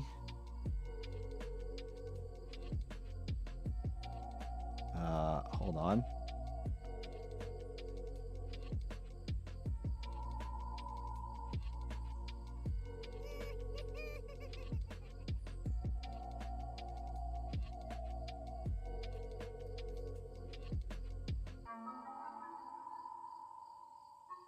There you go. Go ahead and follow Gear Freak, also known as Gear. Oh, but I did, sir. I did.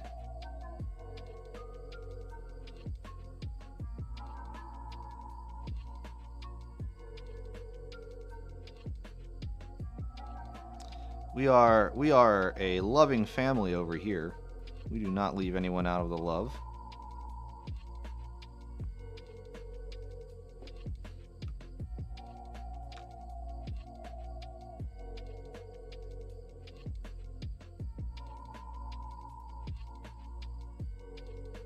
So yeah, go ahead, give Gear a follow. Show him some love. As I am trying to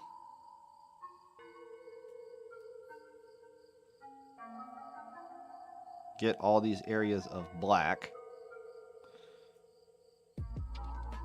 And I might as well get all the bone colors while I'm at it. We'll do black first. See, this is why I'm so bad at batch painting, because like I always forget one step and then I have to like backtrack, and I have to backtrack with all of them. Unless it's with contrast paints, and then I can like, for some reason with contrast paints I can nail it, but with other shit, nah, I don't know why I can't. It's just, it's difficult.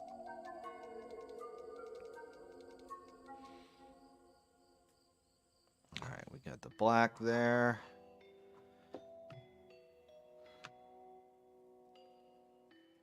I'll lay this down. Actually, might need to put some more black on the palette. It's kind of been watered down a tad bit.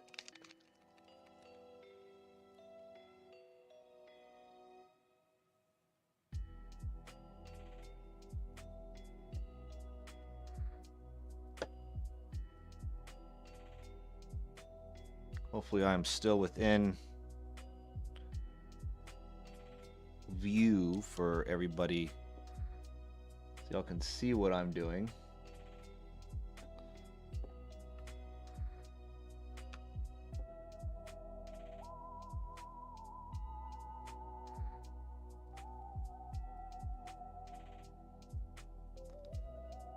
And Dontioni is not joining us this evening for the stream because she has a job. If anyone's wondering where she ran off to. She has found an occupation. The Seaman Demon. Thank you so much. Thank you for joining the Kickback. Glad you're here.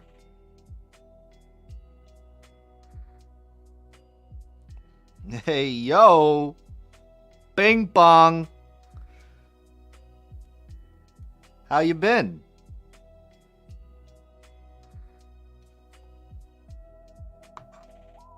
How you been? How you doing? How's your Saturday going?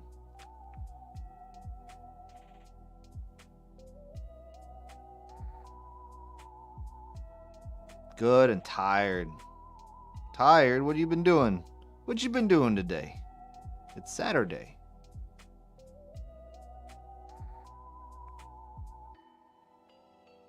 For most people, that's a day off.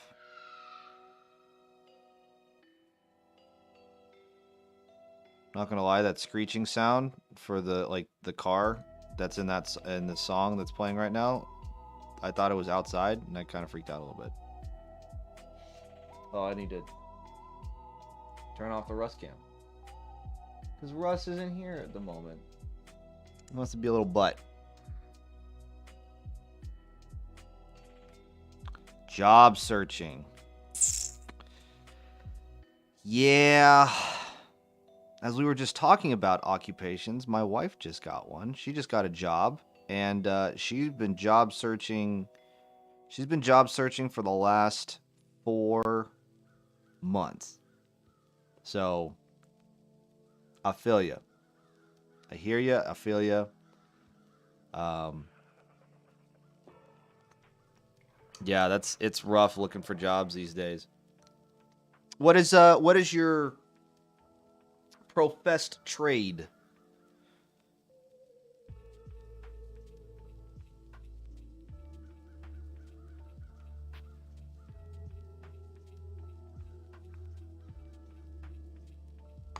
Security.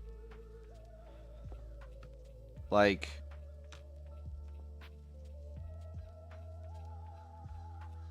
security systems, or like don't come on this property security.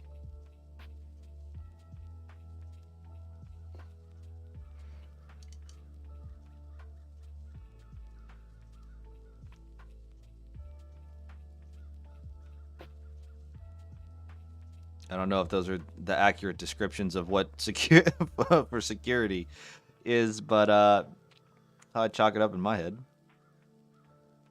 I used to be security for at a college campus. Okay.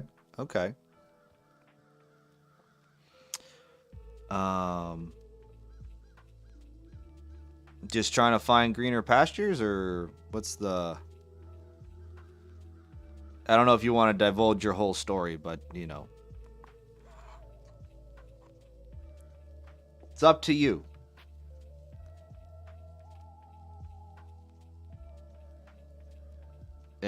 But then the follow-on question would be, are you looking to do more of the same thing for the security, or are you looking to try and do something different?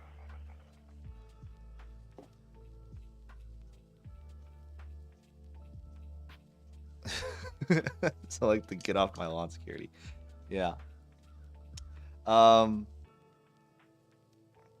Yeah, I feel like security is such a broad term. Like I have to narrow it down, I need some bold titanium white. It's not an ink.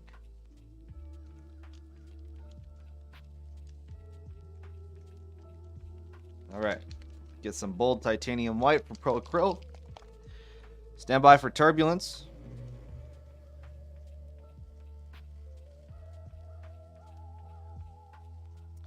I feel like there are security agencies. I had a friend of mine. And I just got sick of my boss, who knows less about the job than me, so needed out. Gotcha. Okay. Bad management. I see how that is. I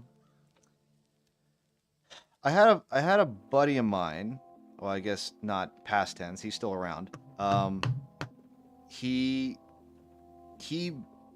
I don't want to say volunteers. He does like security jobs on a per gig, like as a gig basis, right? He's not, his primary job is not security.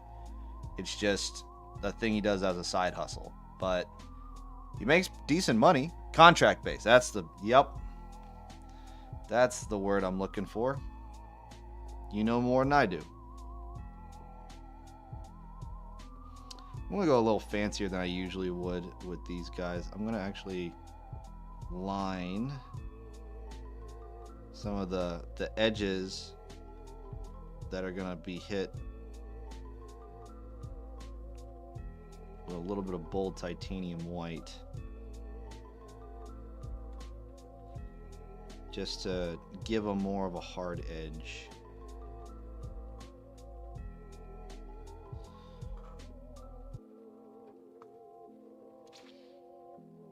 Yeah. So he's contract based, but it seems to be making okay money, just, you know, side hustle money.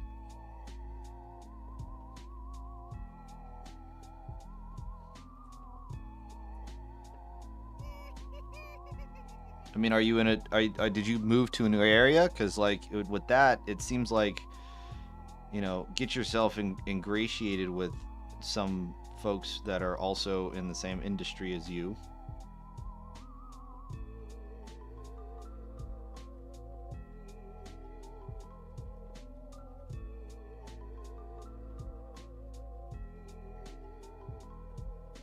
It's all about networking, in my opinion.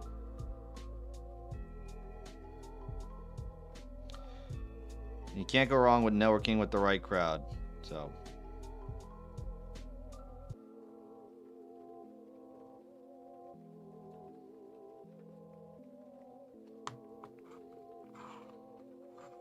Now, if some of you are wondering what the hell I'm doing with this, with all of this painting stuff, I'm trying to find where I have spray and where I have like hard edges. I'm gonna try and just get them a little bit stronger with the white, so that when we go over it with the Hex Wraith Flame, those parts will actually pop out a little bit more, like these hard edges and stuff. And we'll see what it looks like, because I didn't do that on the other model. I tried to manually paint them in, but I'm going to try and do a little cheat work now so that I don't have to deal with it later.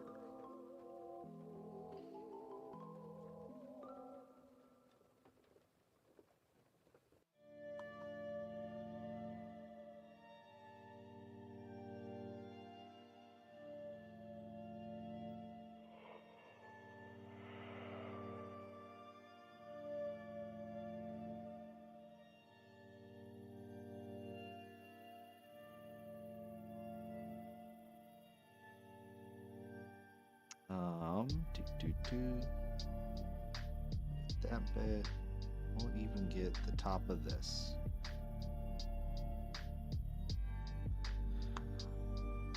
Okay. And then for our final dude.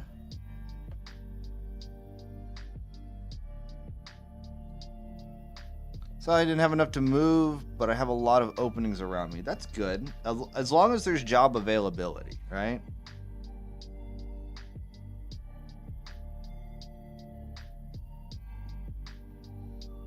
I mean, maybe I'm not the best person to give job advice because I've been doing the same thing for the last 10 years, so maybe my ability to find a job is...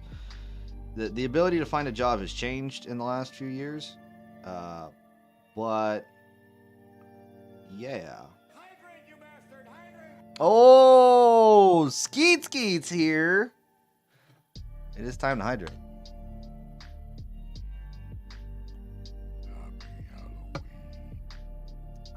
Thank you. Thank you, Skeet, for the hydration.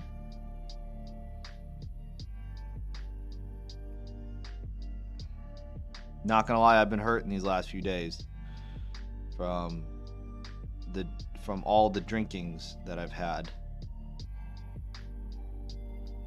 So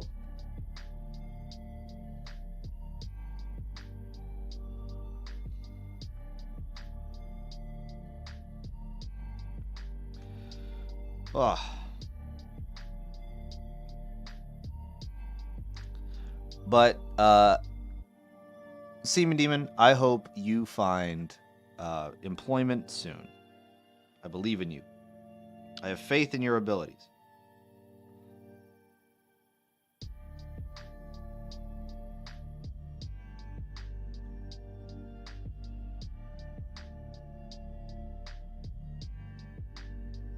I've been stress drinking since I got here. Oh, Jesus.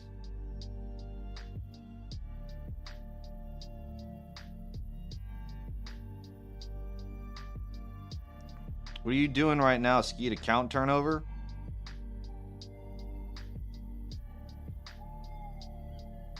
That's usually the thing that gets people all stressed out is account turnovers.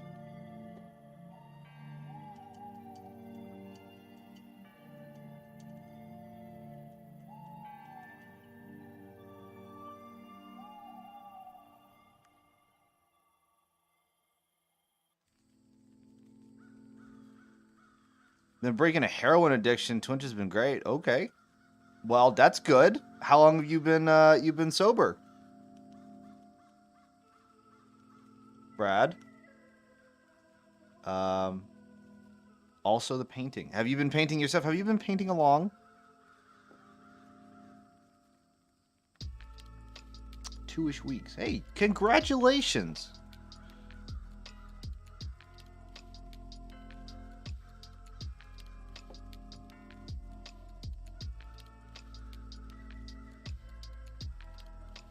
Been picking up Imperium magazines and painting those. Okay. Solid choice. Solid way to get started. Yeah, the Imperium magazine models are always like, if you subscribe to them, you get like a whole army.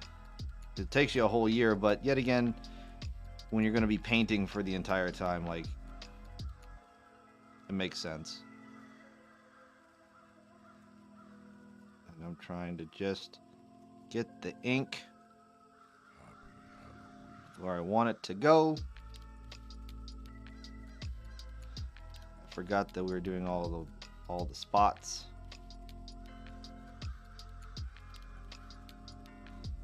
And where else?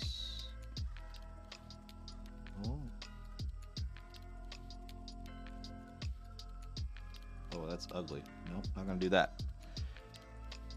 That's good. Hey, I'm happy for you, Brad. Honestly, like 100%. Breaking addictions, I think in general, is very hard. My wife has recently just tried to quit. As minor as it sounds, tried to quit vaping, but she's had a pretty bad nicotine addiction, and she's been going through it. She's been going through it quite a bit. So, yeah, she's gotten very, very ornery, and I just kind of sit there and bear it because I know what she's going through, and I love my wife. So yeah, I'm aware of the struggle, and I've tried quitting smoking so many times. All I've gotten as far as is vaping, but I might try to quit that. Yeah, it's rough. There's light at the end of the tunnel. That's what I keep hearing. I think the longest I've gone without smoking in any way, shape, or form, I've gone 4 months, but then like work stress kicked up again, and I went to another unit, and just life went south real quick. So I picked it up again.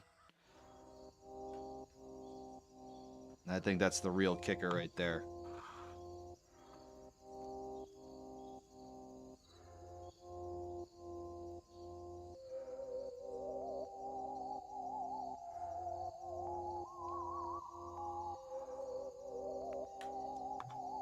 Yeah, for sure. This is why we need pot. Hey, you know.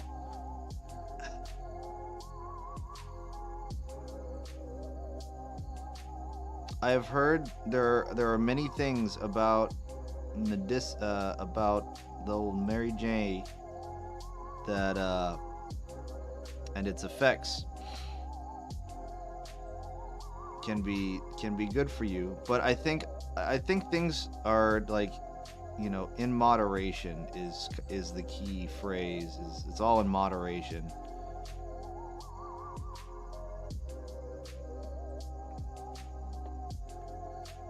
I mean, I wouldn't recommend heroin, but I am no expert. I think Brad would have a better understanding of that than I would ever in my life. I've just been told stay away from the stuff, and my job doesn't allow me to get anywhere close to the stuff. So I don't know. um, but yeah, everything in moderation. Yes, I think everything needs a good bit of moderation. Like, it's okay. Like gambling, for instance, right? Like gambling. A little bit of gambling in moderation is fun. Gambling your entire life savings away is destructive. So that's why people just say don't gamble, because there's people who just jump down those rabbit holes and then they never come back out of it. So everything in moderation. Drinking, smoking, gambling, you name it. Moderation.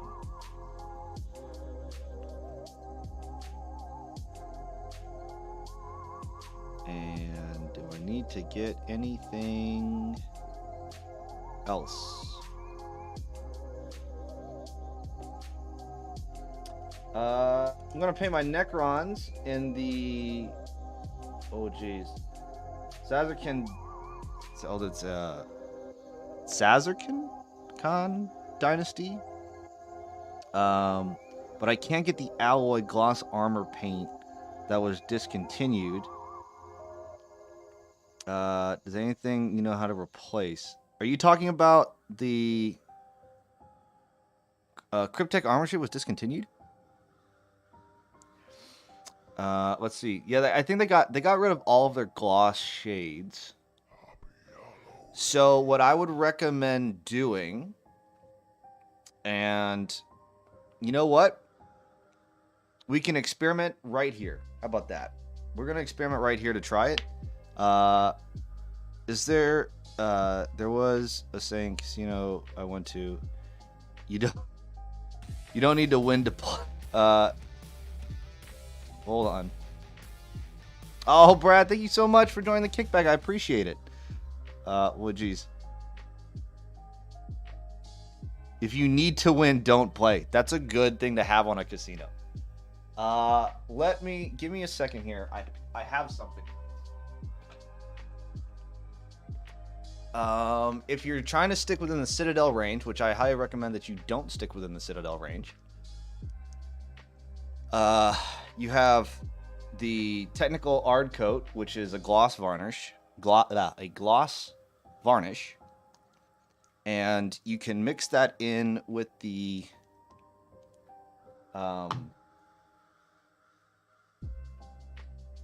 you can mix that in with whatever color that you're using. What is the color that you're using? You have the Vallejo gloss medium. Okay, cool. Do I have Vallejo's gloss medium? I might. I'm not gonna lie. It appears that I do not.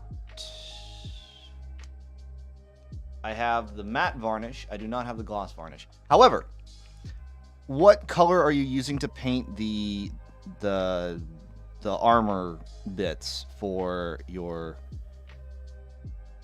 dudes? Are you using Rune Lord Brass? Because that usually, I think that was like the recommended thing. Because we can try it. Ooh, excuse me. We can try it out on these guys. I am willing to try it out. A DK. Rune Lord Brass, but lead belcher on the shoulder, I think. Okay. Oh,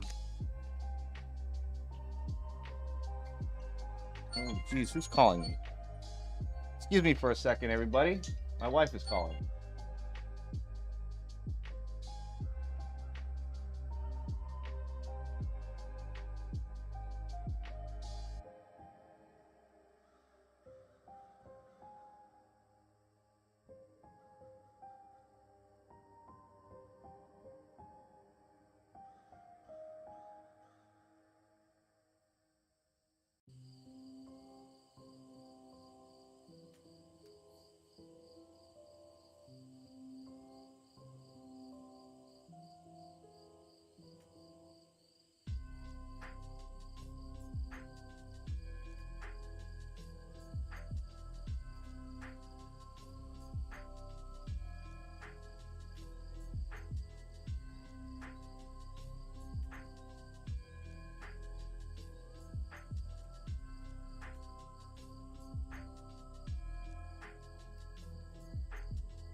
All right, I am back. Sorry about that, everybody. My wife called. You know, got to deal with the wife.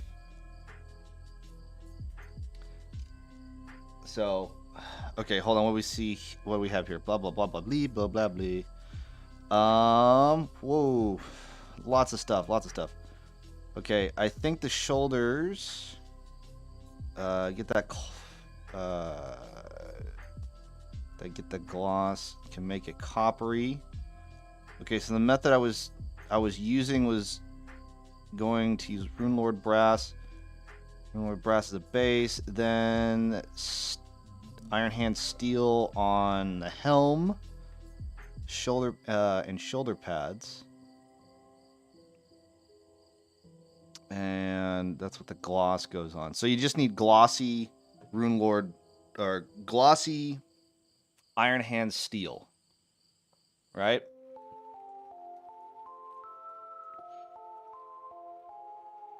Yeah, Iron Hand Steel, but no gloss left. So I was thinking perhaps maybe Vallejo Metallic Copper and some gloss medium. Okay. Glossy. Honestly, if you just get you can just paint the gloss finish over the Iron Hand Steel, and it will give it that glossy look.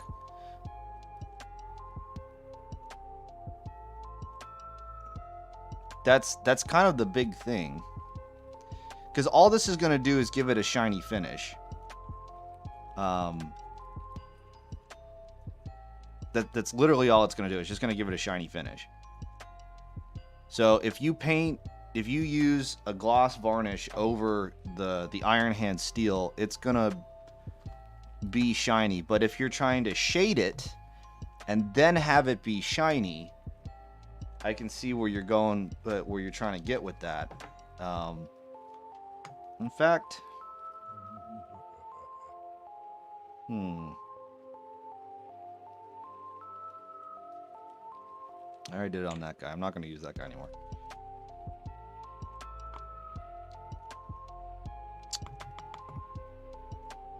That, or you can try and mix them, but that's going to kind of dilute your metallic, and you don't really want to do that with metallics, because metallics are already kind of shiny as it is. That's what the whole metallic flakes.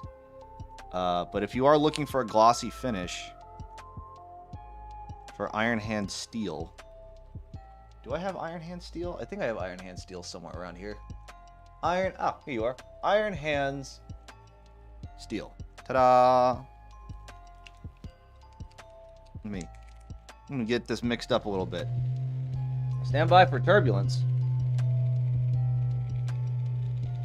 Yeah, we're going to get there, folks. All right. Don't worry, we are going to put the glow before the end of the stream tonight, all right? I'm streaming for 4 hours. We're only 2.5 in. We got plenty of time. For our experiment,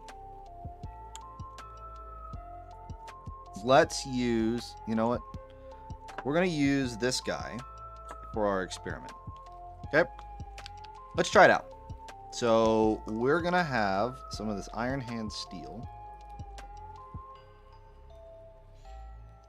What are you shading it with?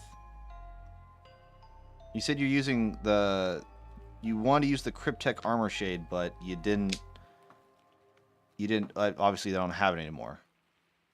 The shade was what was missing. Okay. Oh jeez. All right. How are you on a budget, or are you looking for something to, like, you're not afraid to spend a couple extra shekels? No budget. Okay. For no budget, because I'm going to try this. I have, I bought this on Amazon. It was like $5. Big old bottle. Gloss top coat. Okay. Now, all this is a clear coat that's glossy. That's all I got. Right? So I'm going to paint Iron Hand Steel right on this back shoulder pad here. right? Because you're applying it onto a shoulder pad. So we're gonna apply some Iron Hand Steel onto that. Let me water down the paint a little bit. God bless. There you go. Get a little bit more malleable. We'll get this back part too as well.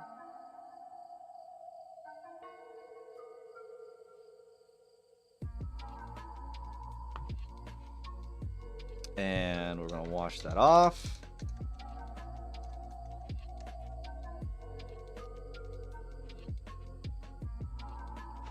Let that dry for a second. Now, you're using, usually, do you want it to be brownish, or you trying to use something a little different? Because I don't have Cryptek Armor Shade. I have Nuln Oil. I have Agrax. Seraphim Sepia, which... Yeah, it does give it a brown shade. Okay, brown shade. So, do you want it... Is it warm brown shade? You have all of those. Okay. Now, I do have Allie's Brown Wash, which is equal parts Agrax, Reichland, Seraphim, and Lamian Medium, which is just a wash medium, which you can make it yourself. So you can make your wash mediums all by yourself. You don't need anybody else. You have those. Cool. So you have Allie's Brown Wash. Now, we can use this. I think this is the closest to like a Cryptek Armor Shade that you're going to get. Now, it looks really dark when I apply it, but it actually has like a warmish brown color. And what I can do is I'll take a little bit of this. Now, I don't know what the fuck happened to this cap, but it broke. I'm going to put a couple drops. 1, 2. So I got a couple drops of this. I got a couple drops of the Cryptek, or not the Cryptek, the Allie's Brown Wash. That's the word. We're gonna mix those together. We might need some more of that brown wash in there because that gloss coat definitely overpowered. So we'll put a couple more drops. So right now we're at a 2-to-1 ratio. The Chili's. Hi, welcome to Chili's.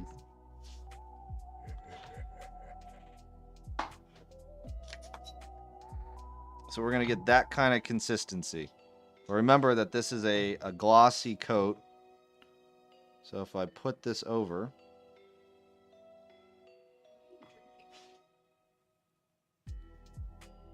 lots of things. What are they baking? Water. No one's had me drink alcohol yet today, which is surprising. Uh-huh. You bet your sweet bippy I am. Now we're going to let that dry. So we'll come back to this old boy later. And we're going to see if he's glossy or not.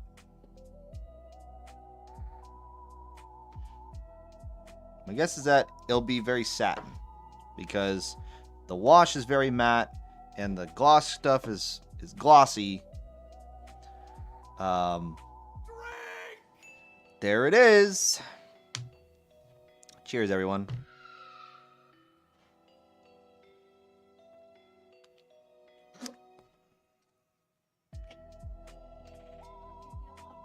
He missed you.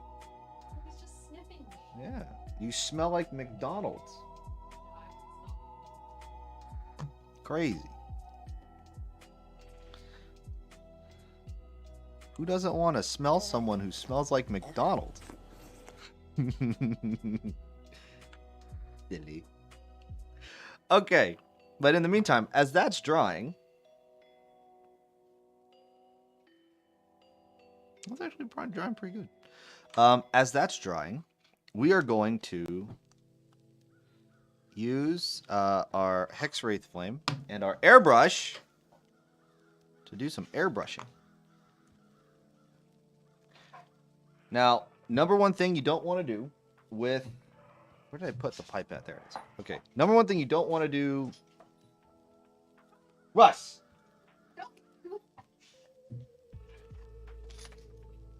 Okay. Place. Dog got a little too excited. Trying to play rough with mom, who just got back home from work. He likes to play stupid games, and he loves to win the stupid prizes, so... Anyway, number one thing you don't want to do with Citadel paints is don't ever just pour it. That's the worst way to utilize your Citadel paint when you're using an airbrush. For the stuff that's usually meant ready for the airbrush, your pipette, that you can buy like 100 of these things for like a couple bucks. 3, 4, one more for good luck. And I like to reuse the pipettes, as long as you just used it just for a little bit of whatever, a little bit of paint. All right, now let's get this guy all greened up. Let's test to make sure we have positive. All right, let's go.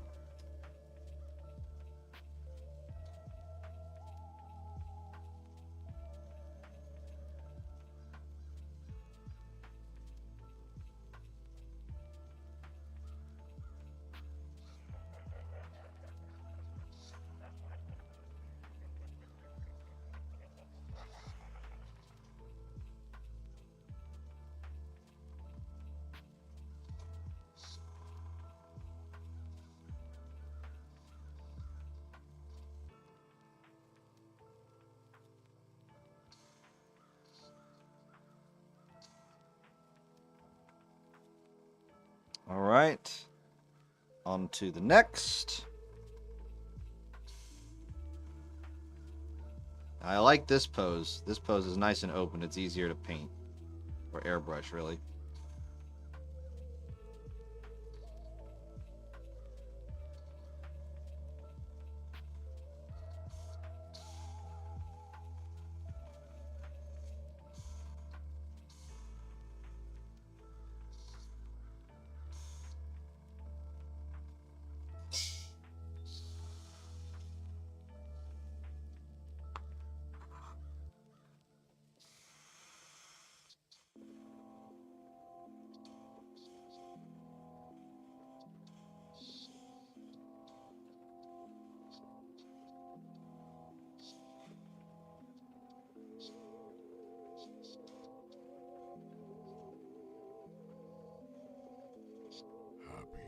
Need some mo.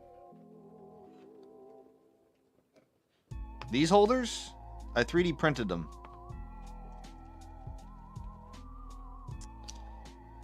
And this one as well. So this one, if you are not so much magnetically inclined, hold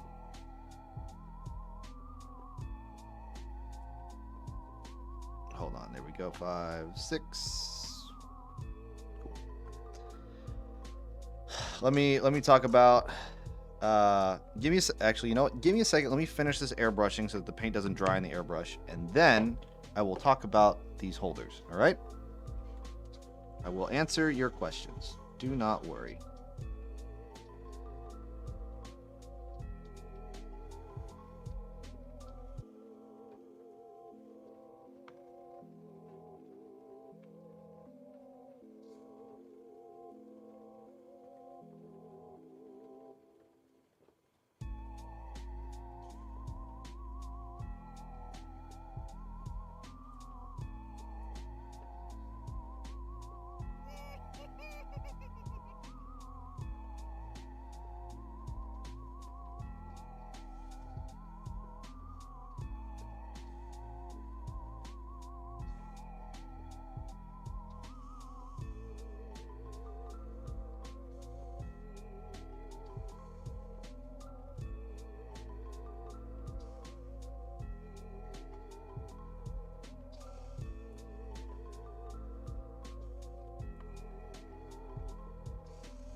All right. So to answer your question about the holders, I 3D printed them. I got them off Thingiverse.com.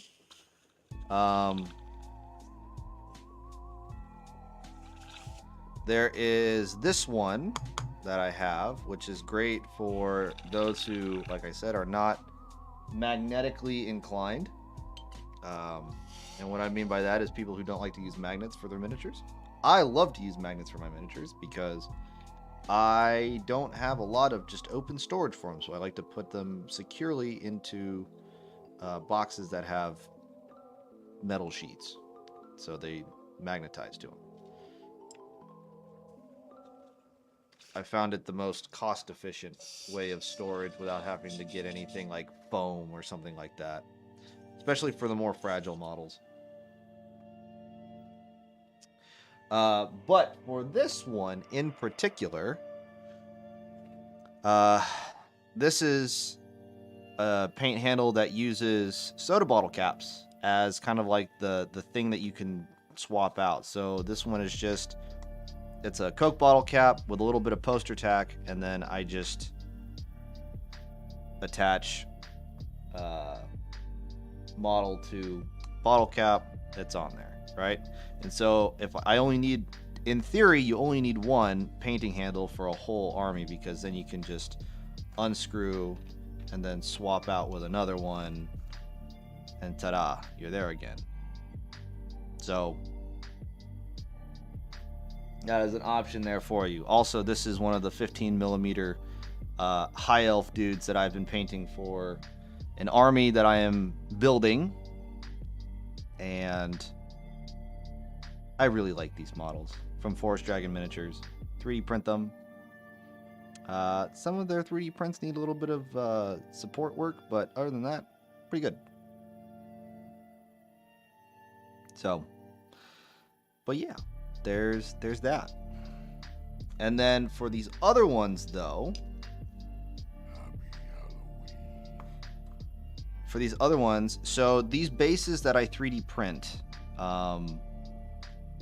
I 3D print these bases, and I have on these handles, I also put a hole that's like just a little over like 3.2 millimeters deep, so that there's space for the glue to kind of stick around, and it's 6 millimeters wide, so a little extra on that. So you can put a 6x3 magnet in there, figure out the polarity of it, so that when you apply the magnets to the rest of your bases, that these are 6x2 millimeter thick, and it's just a cylinder with a hole in it, unlike your traditional Games Workshop, which are flared out. Excuse me. Yeah, they're flared out, right? Well, you just make it a cylinder instead, and you can save 2 millimeters. Really random math that I had to figure out, but I did. So yeah, and then they're magnetized, and then you can spin them around if you want to do that. With 25 millimeter models, it's a little bit harder because you have to kind of reach in to spin them around. But with 32 and 40 mil and bigger, they're pretty good.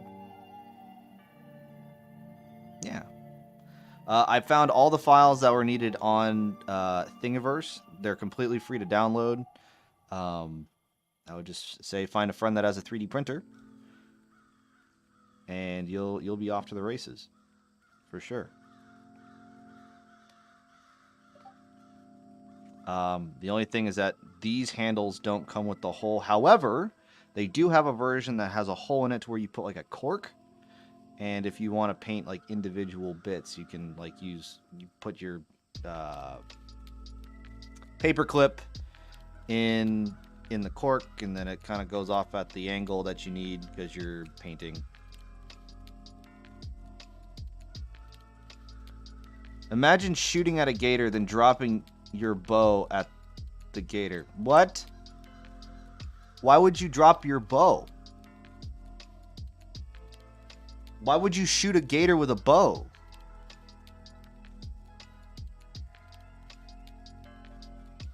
I feel like this is from personal experience that I feel like needs to be shared.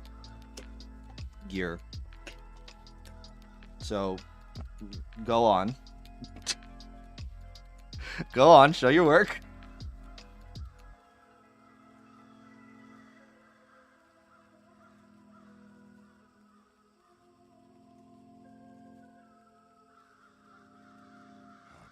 Because the only other thing I can fight with is a knife. Okay, now you're referencing a game.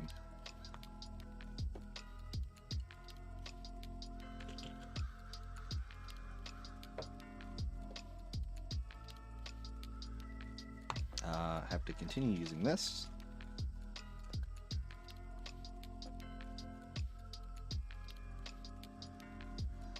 Playing Icarus. Got it. Did you push the button to drop your bow, or did it just be like, I'm dropping bow now, bye? That's a dick move on the game.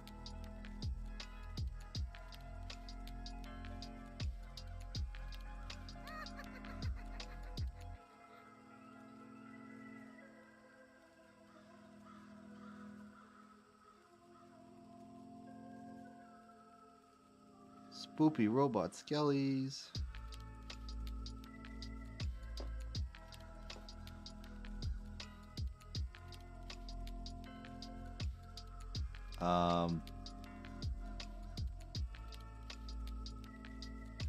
It's the E button. Why? Oh, jeez, that sounds. I feel like E being a easily accessible key should not be something that should mean drop item, especially if it's a weapon. Personal opinion, but you know, who I don't know.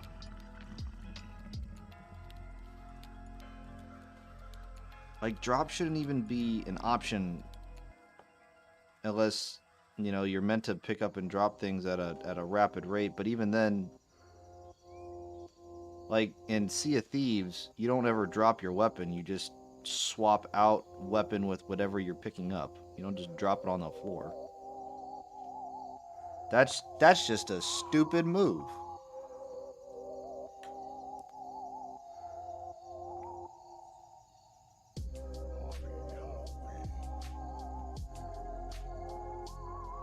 Also, Brad, if you have Discord and you would like to post your progress and things that you've been painting, then you can go ahead and join this Discord for Lace and Paints. Somewhere the stream bot's posting it. It's somewhere in this chat history.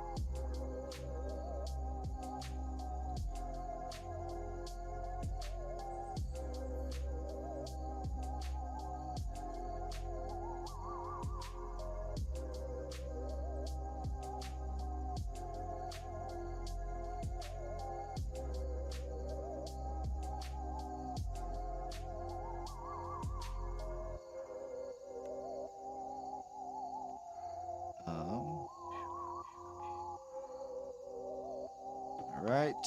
Whoa! Oh, spinaroo.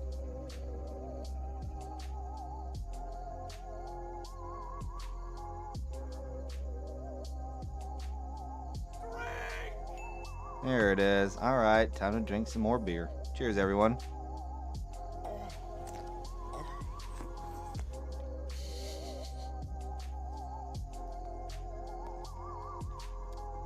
I gotta really bump. Here, let me tone down.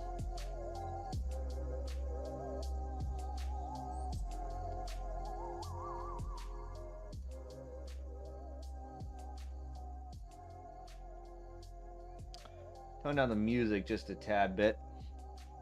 Hear those sound alerts a little bit better.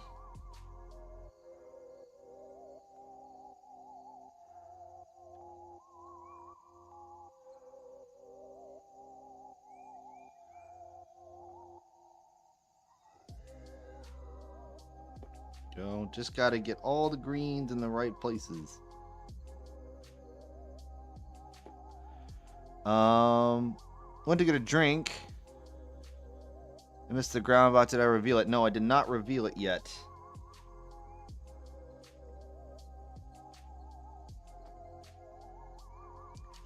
have not revealed it yet. And, however, we can take a look at it. Just apply a little bit of green where I missed.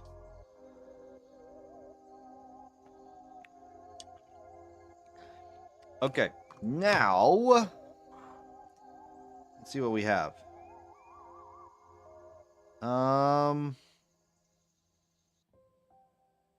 It's shaded.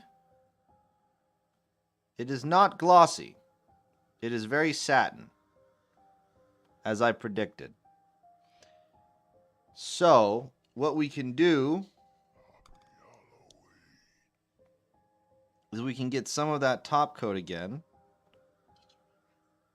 I did not. We can apply some of that top coat just by brush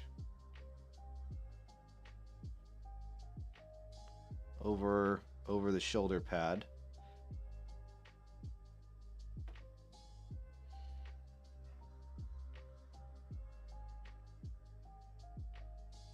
So yeah, mixing the matte shade with the gloss top coat did not work out. So now we just apply a straight, essentially a gloss varnish over the shade. And we'll see when this dries, which shouldn't be too long. When this dries, it'll probably be a lot glossier.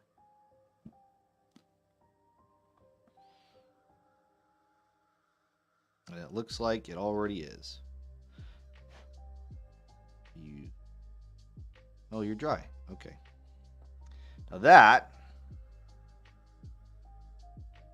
that works.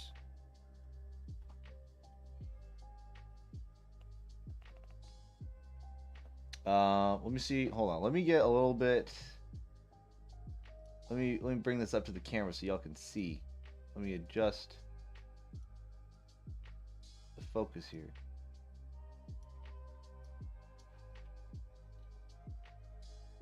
So yeah. So the shoulder pad, we're comparing shoulder pads here. Right? One is significantly glossier than the other. I don't know how easy it is to see that.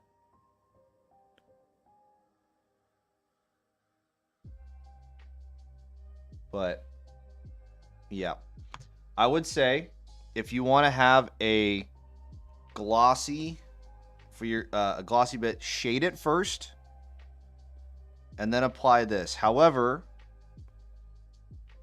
you can also just try to mix this with whatever shade that you're using and you'll get a satin finish. This is that US Art Supply airbrush color. I'm pretty sure this is used for like model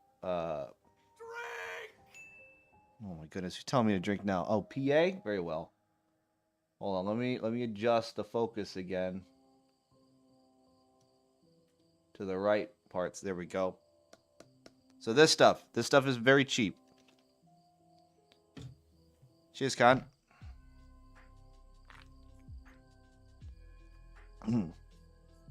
All right.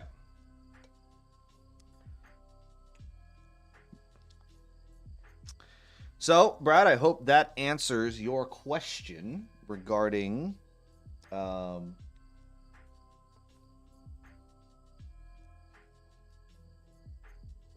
regarding the gloss varnishing, because honestly, we just all found out together.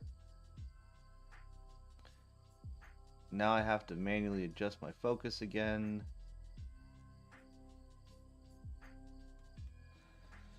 I have a spot where I'm supposed to have it focused on.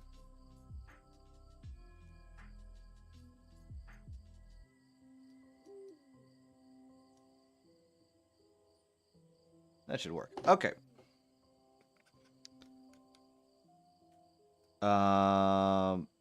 Sepia, Agrax, Reichland,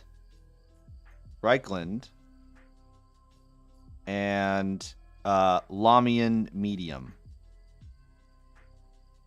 which is the unpigmented wash medium. Reikland Flesh. So instead of Gilliman, just use Reikland. That will get you what's known as Allie's Brown Wash, which I need to make more of because I'm almost out. All right. Moving on, though. Moving on. I have this little bastard I still need to get.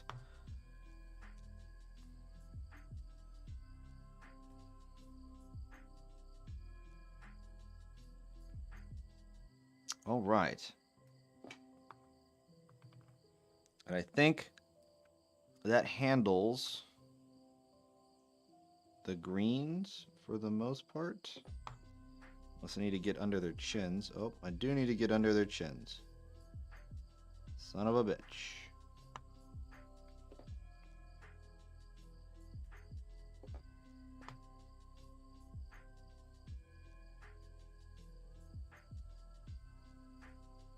Okay. Well, now that that's handled, on with the rest of our program.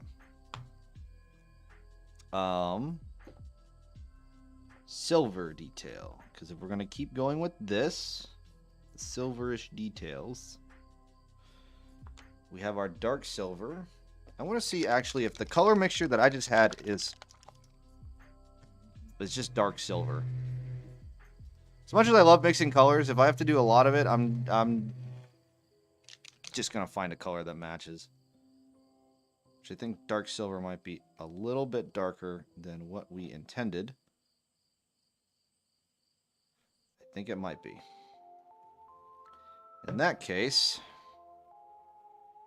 yeah, I think it's a little bit darker. We'll just add a little bit of gunmetal in there. Dilute it down with some of our wash medium or glazing medium, honestly. And let's get to work.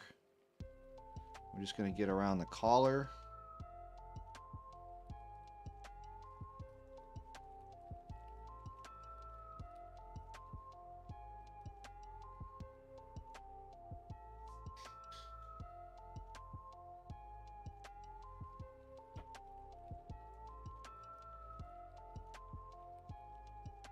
Just going to get the ribs.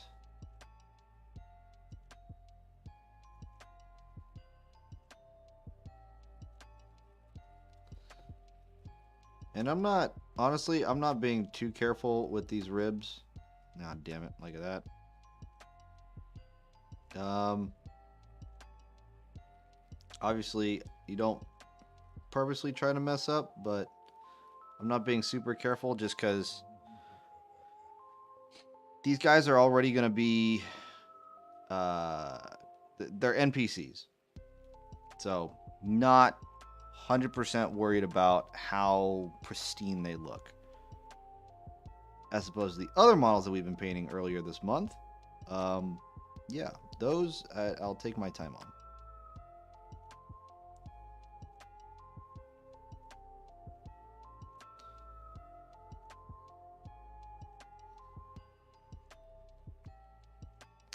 Which, you know what? Can we have a little showcase? Little showcase. Where I put them? There they are.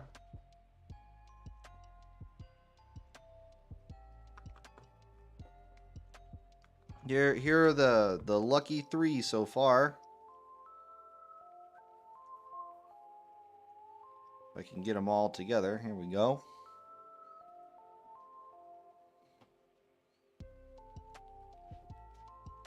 There they are. First 3 of the crew. All nice and based and finished. And then I got the other 4 members on standby to paint. And we're going to begin painting those next month. So be prepared for those. I have them already primed and ready to go.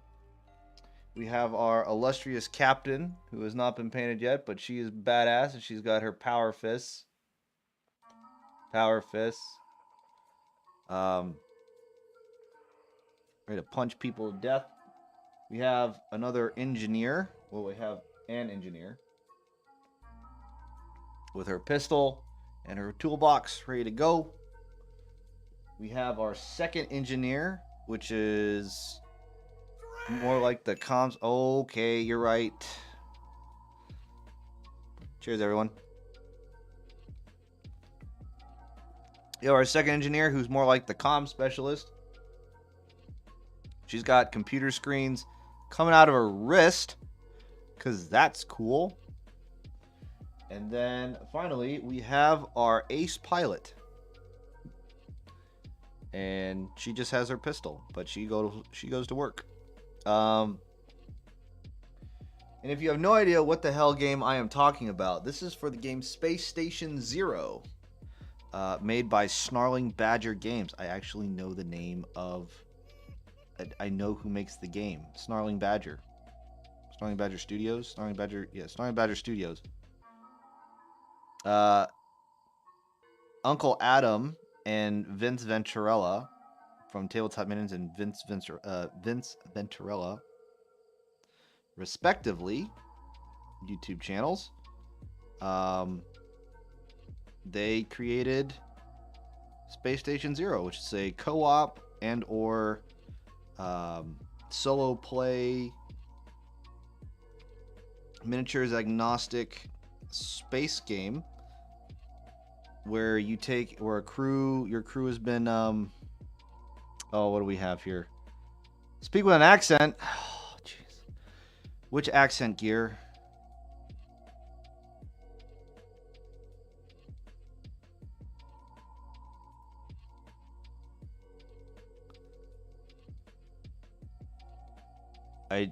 I do.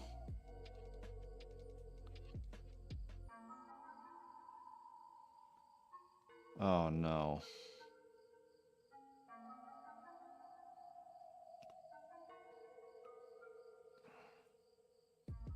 Southern. Oh, you're about to get me in trouble with some people.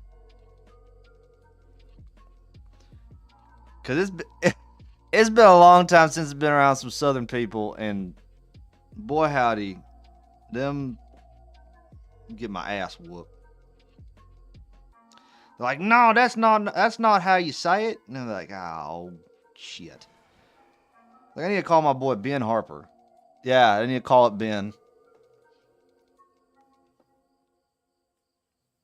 I remember talking to Ben.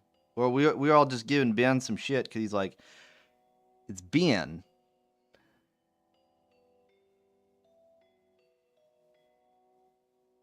Who was around you the other day?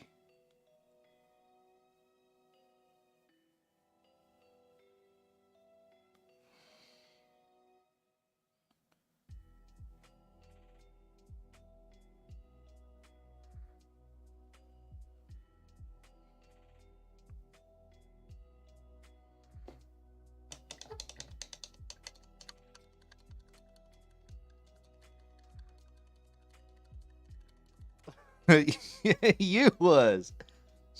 Okay. Okay. Fair play to you. Fair enough. So I can't say fair play. That's out of accent. You right?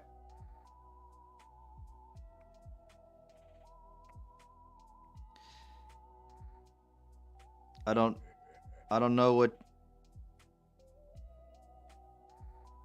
you're going on, what you're getting at here, but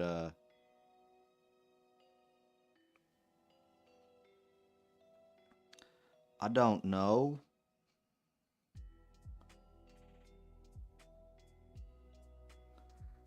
My timer's still good.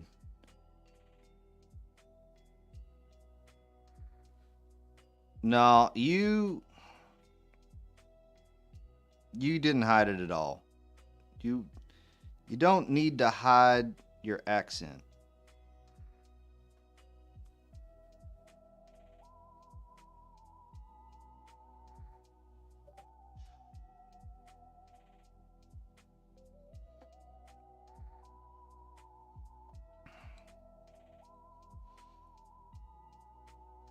I still love with Southern accents. They're just like, oh, bless your heart. If I get a bless my heart I'm usually I'm gonna be fighting somebody, especially if they talking about me.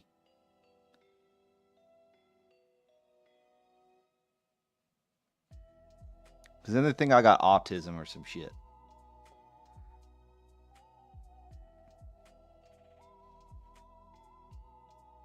I'd be like, I'm sorry, Miss Ma'am, I ain't got no autism. You just stupid.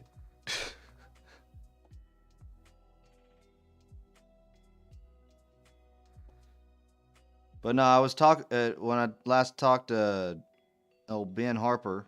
He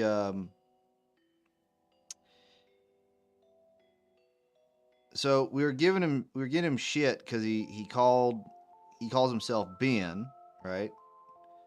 Now for the rest of the world, most people would read it as Ben and not Ben, right? So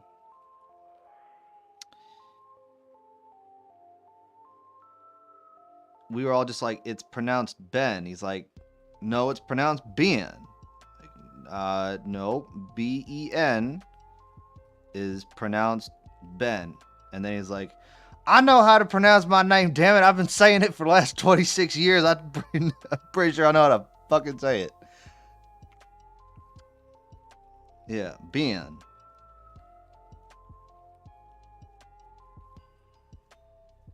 Or like B, like he put an extra E in there. Yeah, Ben. Yeah, Ben.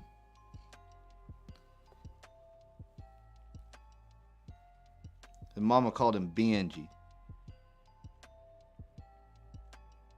which I found hilarious. He's like, she'd always be like, Benji, can you come here real quick? Like, all right, go on, Benji.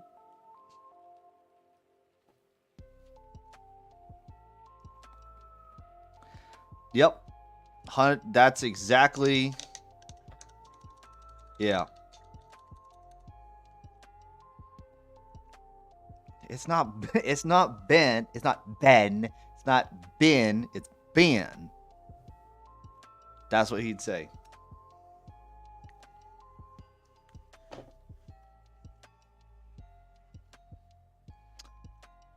And my timer is up. I think we're at 5. Yeah. Yeah. Okay, cool. All right. Let's see. What else?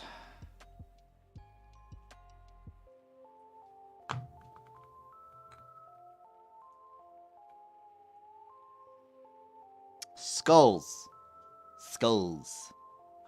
For the Skull Throne, as some would put them out for.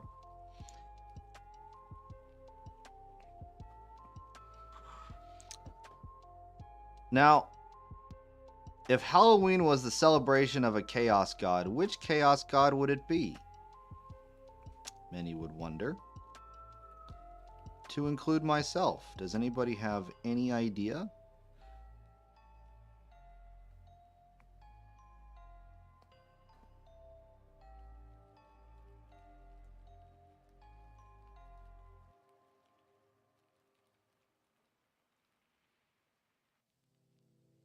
There you go.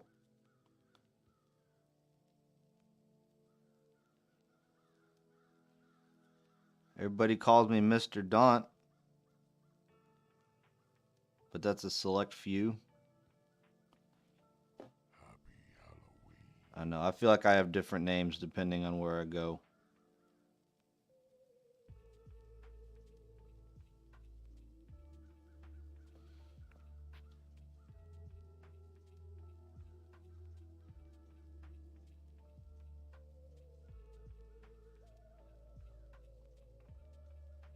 You like just being called Gear in general? Not even like even in like a public setting? You'd rather just be called Gear?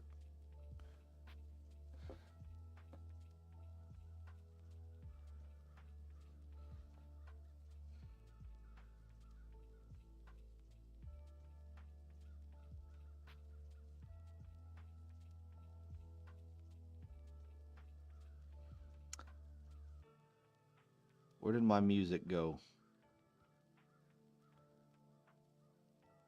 Where did my music go? What the hell?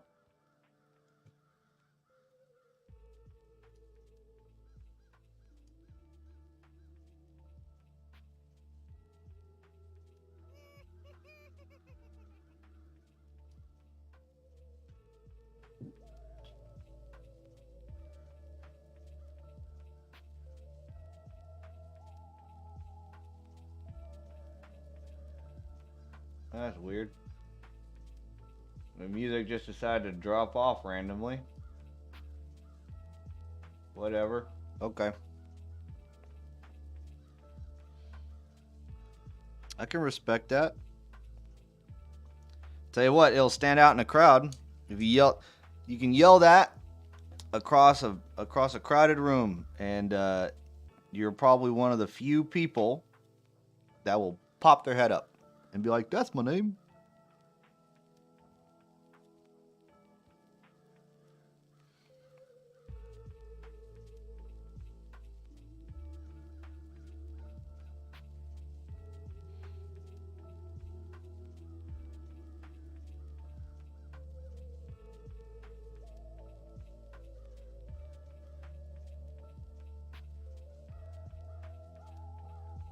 So, yeah.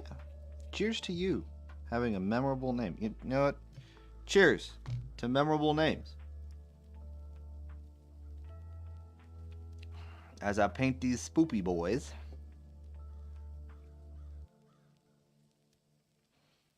Give a second coat of this stuff.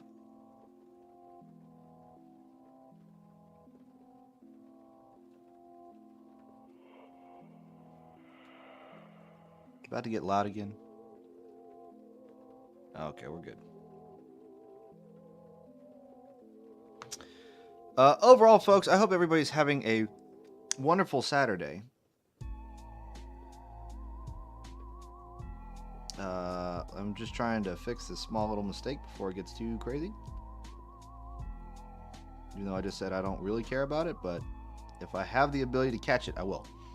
What do we have here? My niece and nephews call me KK because I didn't want them to use my name. So they call you KK? You should tell them to call you Gear. Uncle Gear.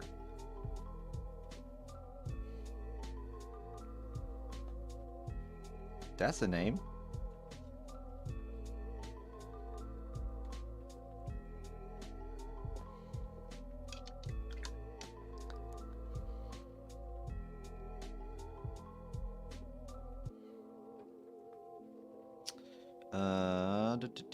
Skulls there. We have some skulls here.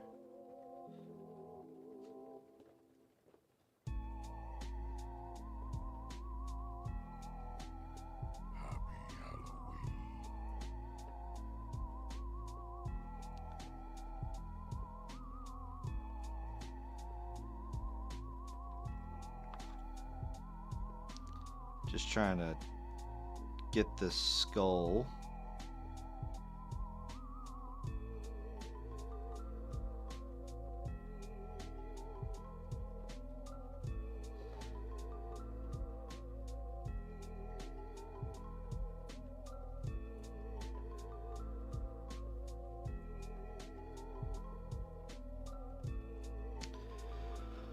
Right here, my oldest sees my Xbox game tags sometimes out of the blue. They will call me Gear. Well, you know, if you want to be called Gear, you gotta stick with a name and just go for it.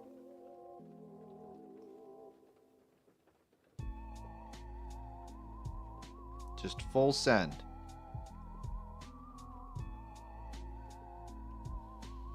And if you want it to be official, just change your name.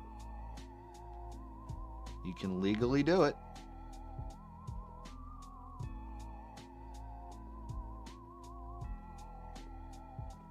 And there are no restrictions.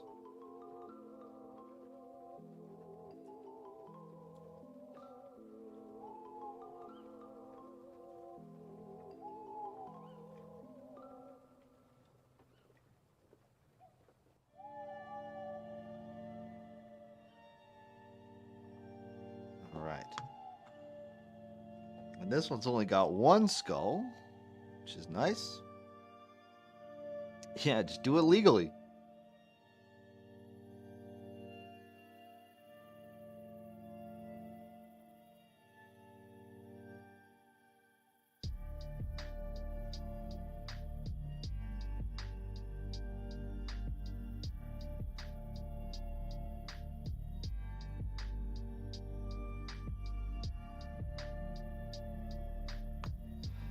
Oh, all right.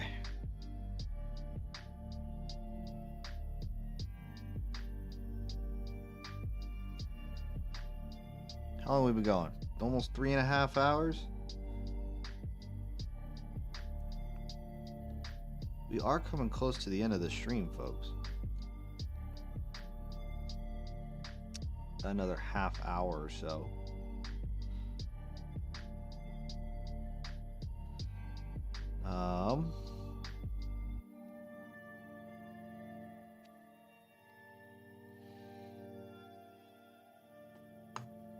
Let me get to... I said that we'd finish these guys in one sitting, so if we don't finish this in the next half hour, we're going into overtime. We did have a detour, so it is what it is. Can we get some effectively painted miniatures on the table? 5 miniatures effectively painted in 4 hours? With distractions, let's find out. With an airbrush job too, how about that? Reason why I was going to do over the last 20 years is the cause is because of Gears of War. Back in 06 when Gears of War came out, I went and got a tattoo of it. Nice.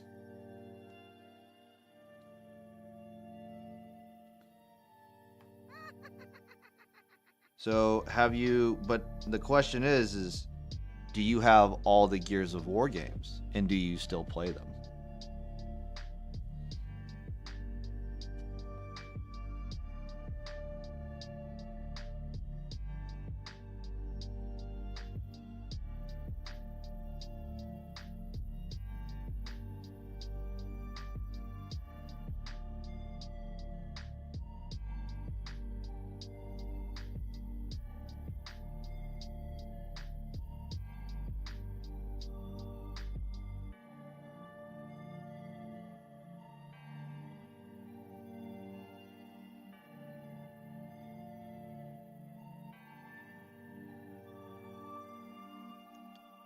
All right, let's see here. Second coat of our Wraith Bone because it's been thinned down.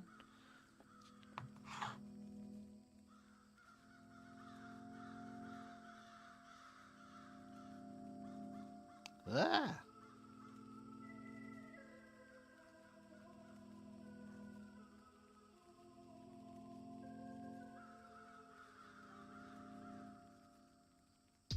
All right. Now we're on the final bit. Happy Halloween.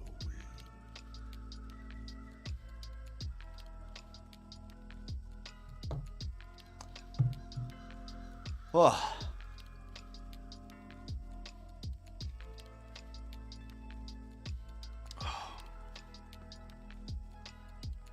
Is there anything else crazy that I need to do?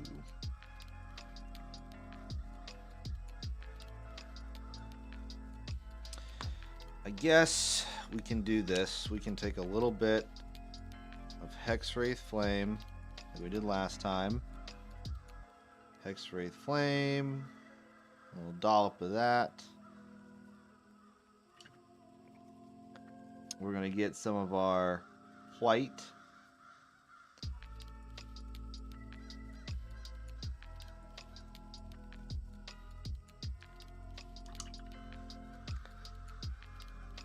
We might need a little bit more Hex Wraith. There we go. Less pale green. And get some of our wash medium. our glaze medium just to kind of thin it down a little bit. Cool. And now take this lovely color and we're going to get all the ribs.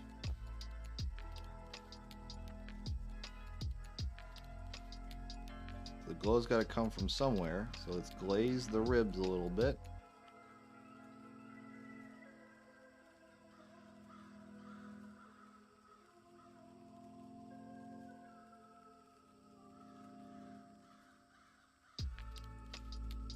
There we go.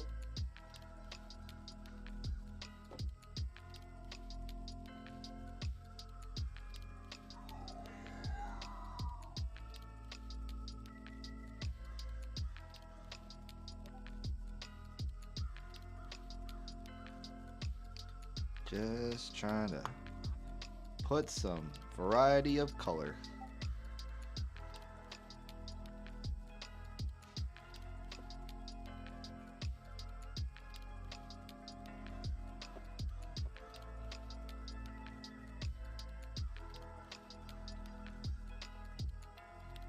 Oh, there's a Bubba. Turn back on the rust can. There he is. There's the sweet boy.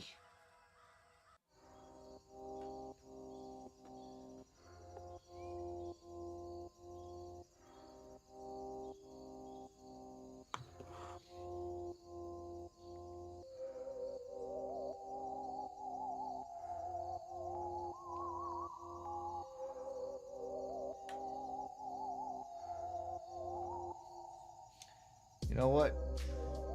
This music is looped enough for my liking. We're about to change this up to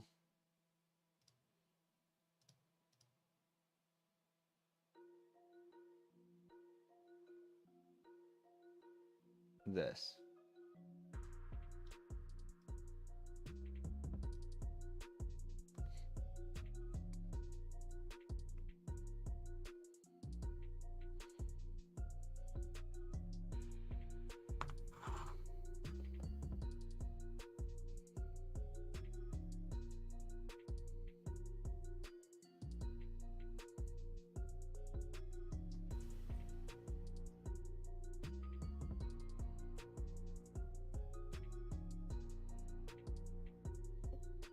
You be a sweet boy.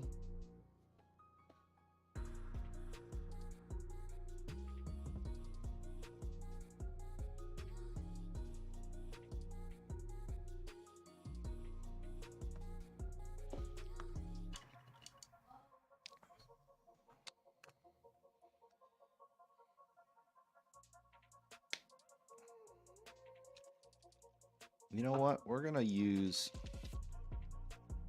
Do I want to use marine juice? No, we're gonna use Agrax. We're gonna dilute it. We're gonna dilute the Agrax.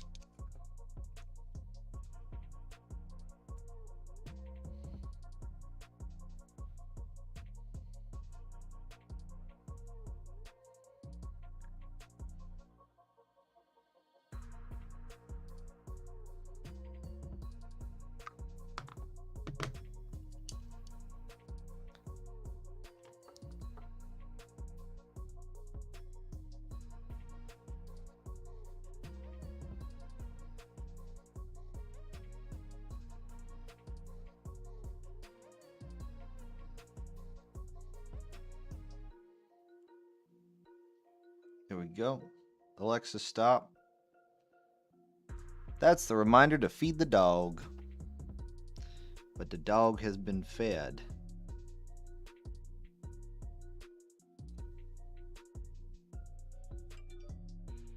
There it is on my phone to also remind me. I gotta make sure I feed that dog because I don't want him dying. I love him too much. But he's a fat, happy boy right now, so he'll be okay. Now, the nice part about diluting the Agrax Earthshade is that I can apply this and I won't have to do like that weird bit at the end where I try to like wipe away extra because this is already diluted.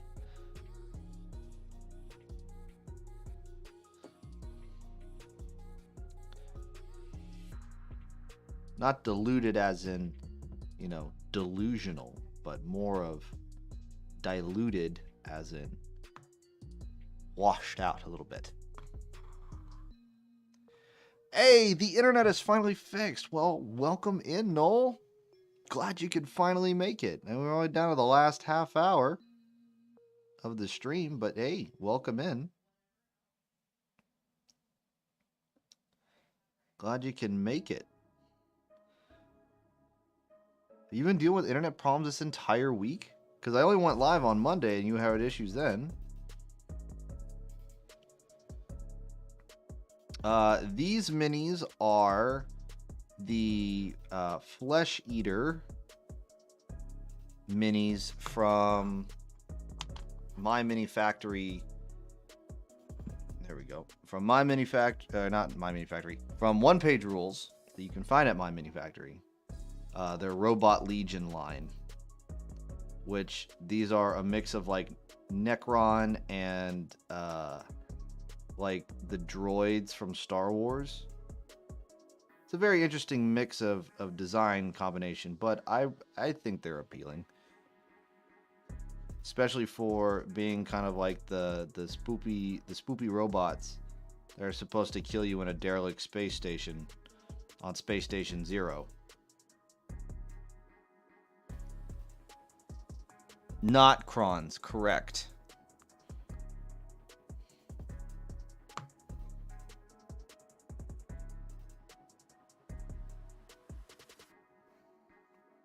Yes, these are definitely not Krons.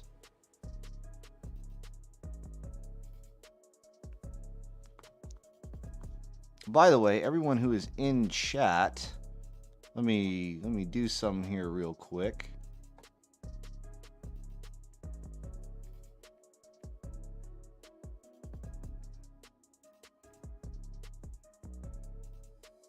Bam.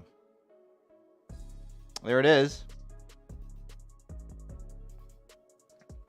If you guys want to see some good painting, I tell you what, Nervous Noel.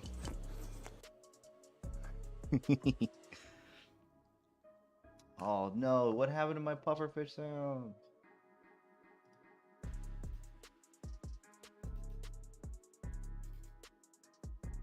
What the fuck? Hold on.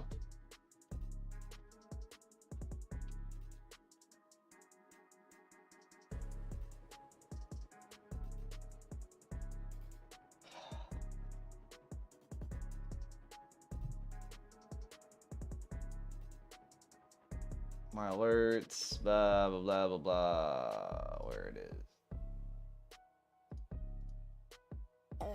There it is. Just want to make sure I could hear it.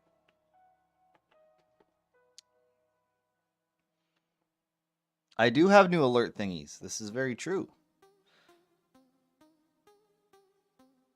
But yeah, if you guys have not followed Nervous Noel, along with Nerd Gun Painting and myself, are the whole up-and-coming crew, as I like to call ourselves, the up-and-comers. Please help Nervous Noel get to the 50 followers that he needs. He's a fantastic painter. He's a great person.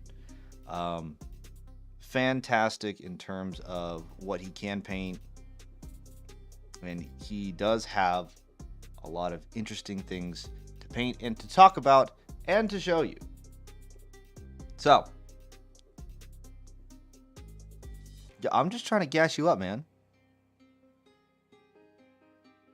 It's a reciprocating thing, right? You gas me up, I gas you up, and then we're all chooching. That's advertisement.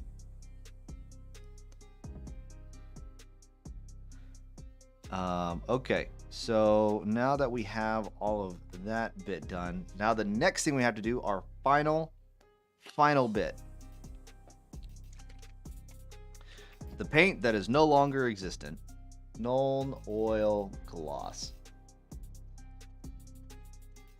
We are going to put this in areas where they need to be oily. Because why not? Actually, let's give this a good old shake.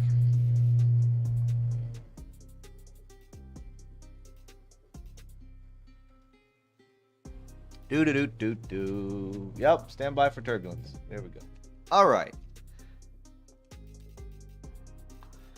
And now we go to applying the oil wash where we need it. Really, what we want to do is get it here on the backside because the glow already covers up enough as it is. We want to try and get all the nice little nooks and crannies.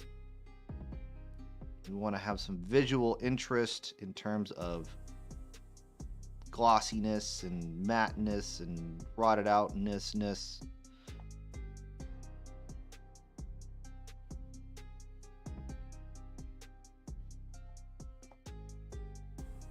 Joints are a good spot.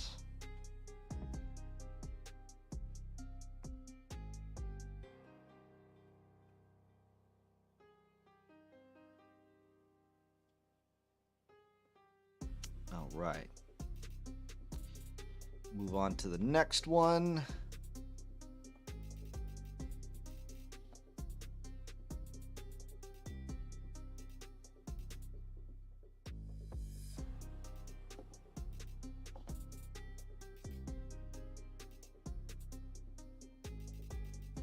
All right, getting all up there in the nice pistony geary stuff. Not you gear, but of the model, you know. Boop, beep, boop, doop, beep, boop, beep, boop. Get it there, get in the hinges of this and that.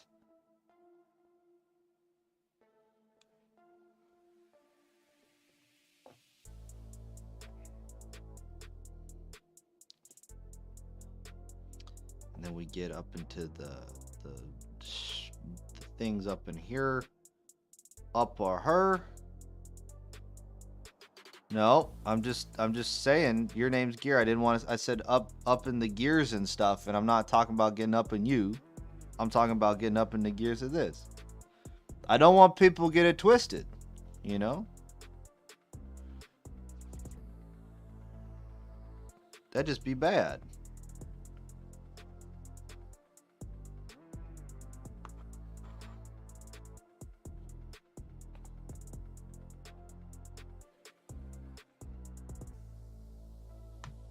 Unless that's what you want. I don't. You a grown man. It's 2022.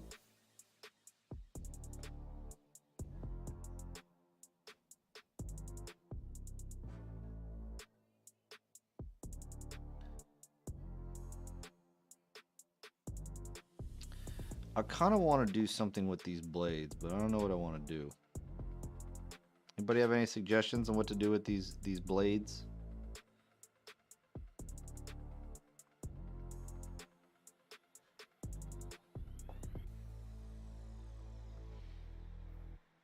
It's actually faster than it's ever been. Maintenance guy randomly showed up with no warning one morning and found the source of the problem. Turns out a slitter outside was leaking. Or a splitter outside was leaking.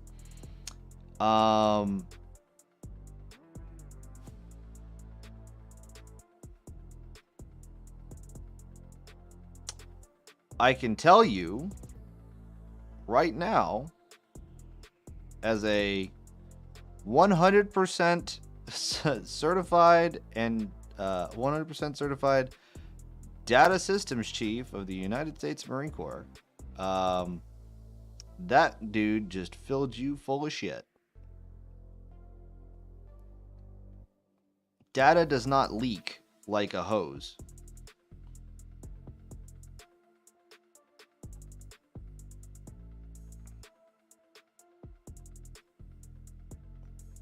So, yeah.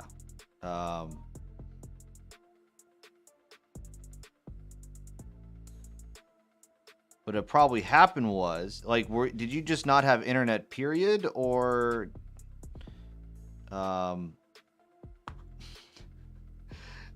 Or were you just having slow connection speeds?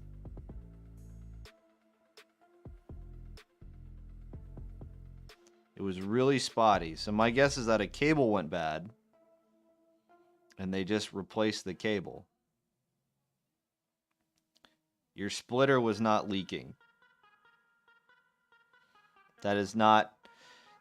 If things start leaking in the data world, there are many other questions that should be raised. Just think about it like that.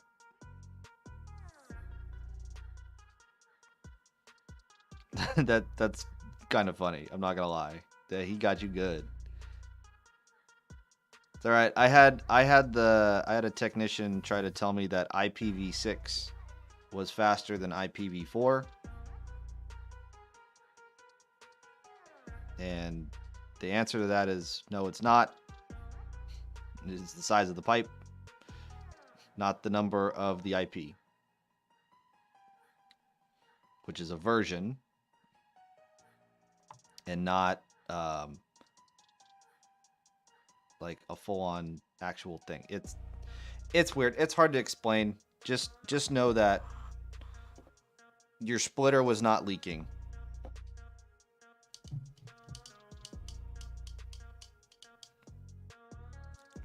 And your splitter, you shouldn't even have a splitter. There should be a line that goes right to your house. That goes to your modem. So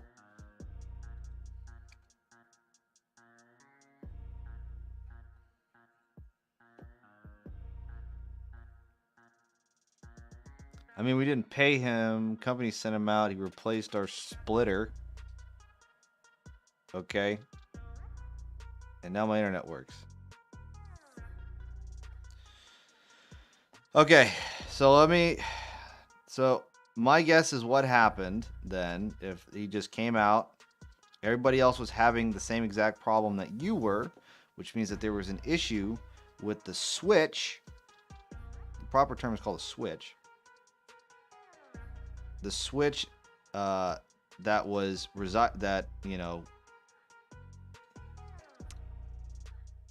puts all the sends all the traffic where it needs to go inside of the apartment complex. And there was probably an issue with that, and then they couldn't fix it remotely, so they had to send someone out there to go fix it manually. And I guess they call it a splitter because usually when people mention the term switch, people have no idea what the hell you're talking about. So I guess the new way of saying it is a splitter, which is the thing that sends the data that you need to you in your direction. That's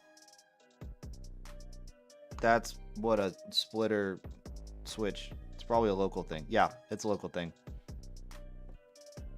I swear I'm not drunk. I mean, it's okay. Just know that I love it when data people, technicians come up with different terms to explain things. Like, just call it the thing that it is, and if they don't understand, then you can explain it instead of trying to make up some weird ass terms, because most of the time nowadays is that you have a friend that is probably in the technological field, and if you tell them that, then they're gonna be like, dude, what are you talking about? That's not a thing.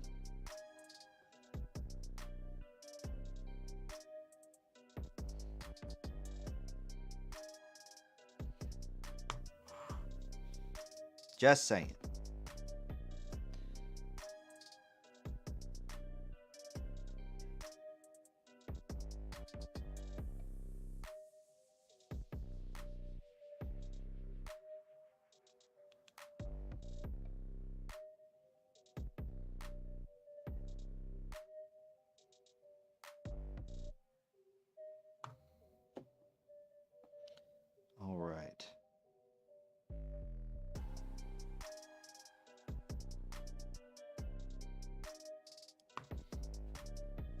Why not? Let's shade around the rib cage.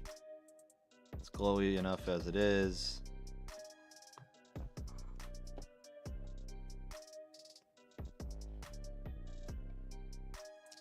And then we'll have our final looky-loos. And then we'll party on out of here.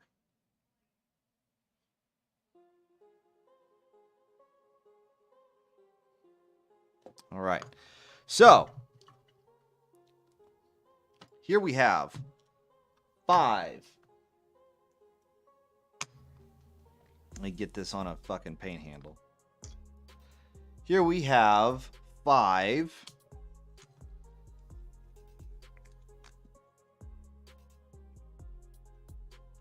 painted, ready to go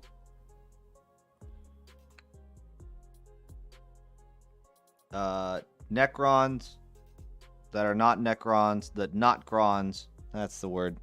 Notgrons that are here, ready to go, all lovingly, for our game of Space Station Zero. Now, I do have 5 more in the pipe, ready to go. I'll probably paint those not on stream, unless everybody wants me to paint them on stream. We can do it again. But yeah, nice, simple, easy. Got them done in 4 hours. Okay, maybe like 4.5. Not including drying time. Well, I guess including drying time. Yeah, because I primed them.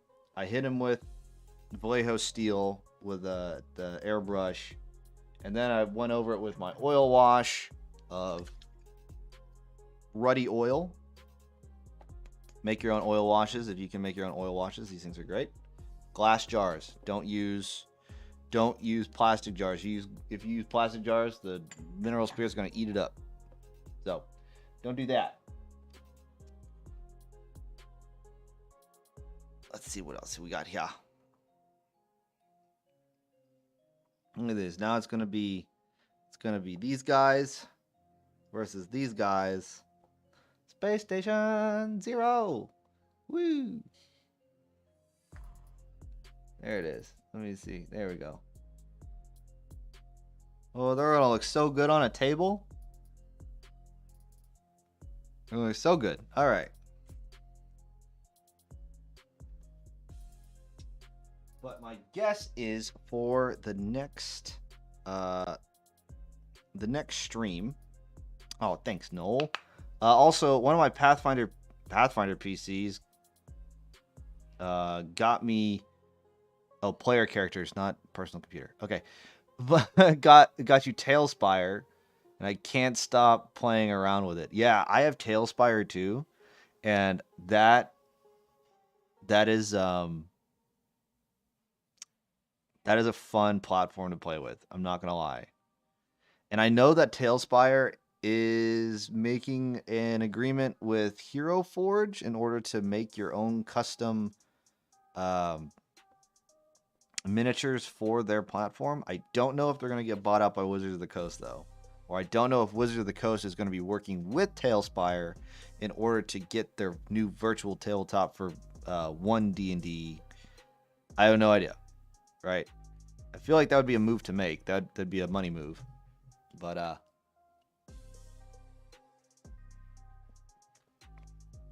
I do not know. You know, one thing I do want to do is try and paint up some D&D miniatures at some point, but I feel like painting up the Space Station Zero guys are kind of D&D enough.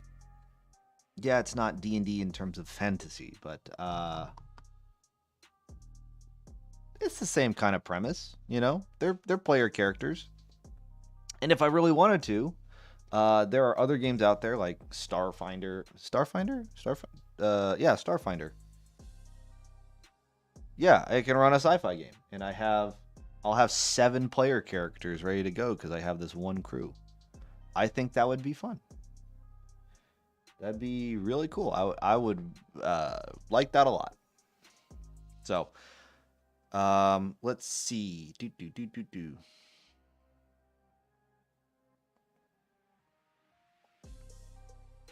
Only War, Dark Heresy, Rogue Trader, etc. Yeah, for sure. It could be any one of those.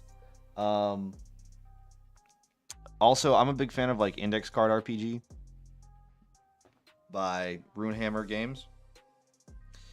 That's a nice, simple D&D kind of game. It's a D20 system. That's a lot of fun.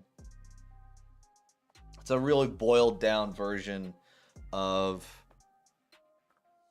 D&D. I could also try to make some variant rules for Deathbringer by Professor Dungeon Master with Dungeon Craft. I think that would be a fun one as well, because I like games where character expectancy is not high. Like the world is dangerous, and if you are that desperate to where you need to go delving into dangerous places to get a lot of money, go for it. Just know that you're gonna have issues. So, let me see if I'm here with that. All right. People, blah. So yeah, take a good look at those. Let's bring you in so you can have a good look-sees. All right. Now we are gonna have to put them on some bases. I'm thinking of doing the same thing that I did for these guys, and having this kind of like rusted out base just to kind of make them uniform, so I know they're all kind of for the same game. I think that would just be easier in the long run. So I'll probably end up doing that. However, I don't know if I'll be doing that on stream. However, for next stream, first Monday, I am debating on whether or not we do. I might do those on stream. I might do first Monday. We do the bases. Wednesday, I will not be streaming. I will be in Vegas. I'll be in Vegas at that time because Marine Corps Ball. And then Saturday will be another Kickback stream in which we'll probably paint up another member of the crew. Oh, Jesus. Another member of the crew. So, in fact, if you have not joined the Discord, this is a good time to join the Discord. And so you can vote as to what I paint next. And I will put them here up in front of the camera so you guys can see.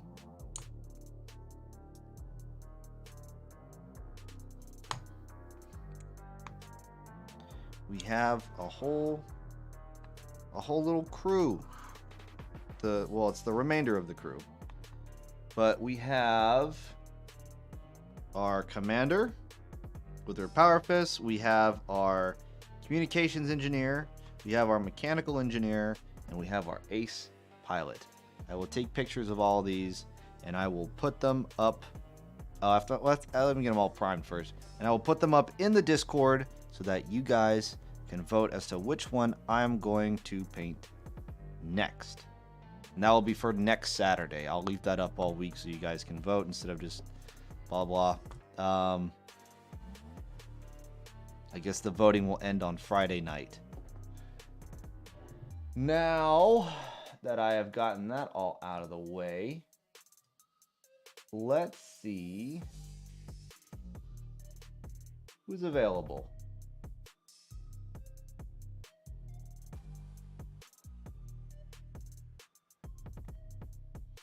Y'all want to see some more painting?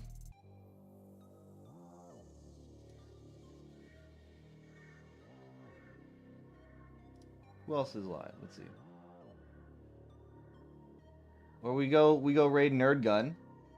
Let's go raid Nerd Gun. Nerd Gun is on. Yeah, let's go raid Nerd Gun.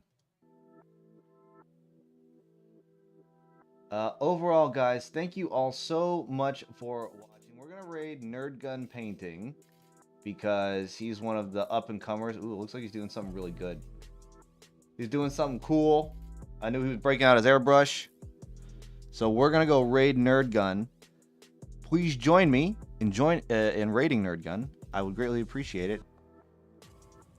And you all have a fantastic night. So take it easy, guys. See you then.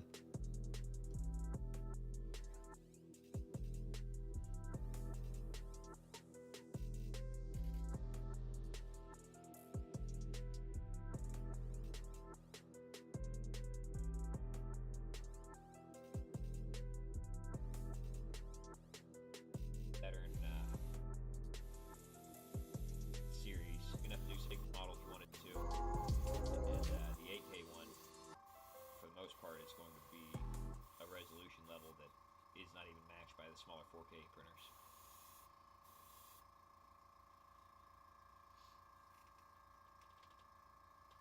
Oh, Layson, how are you, man?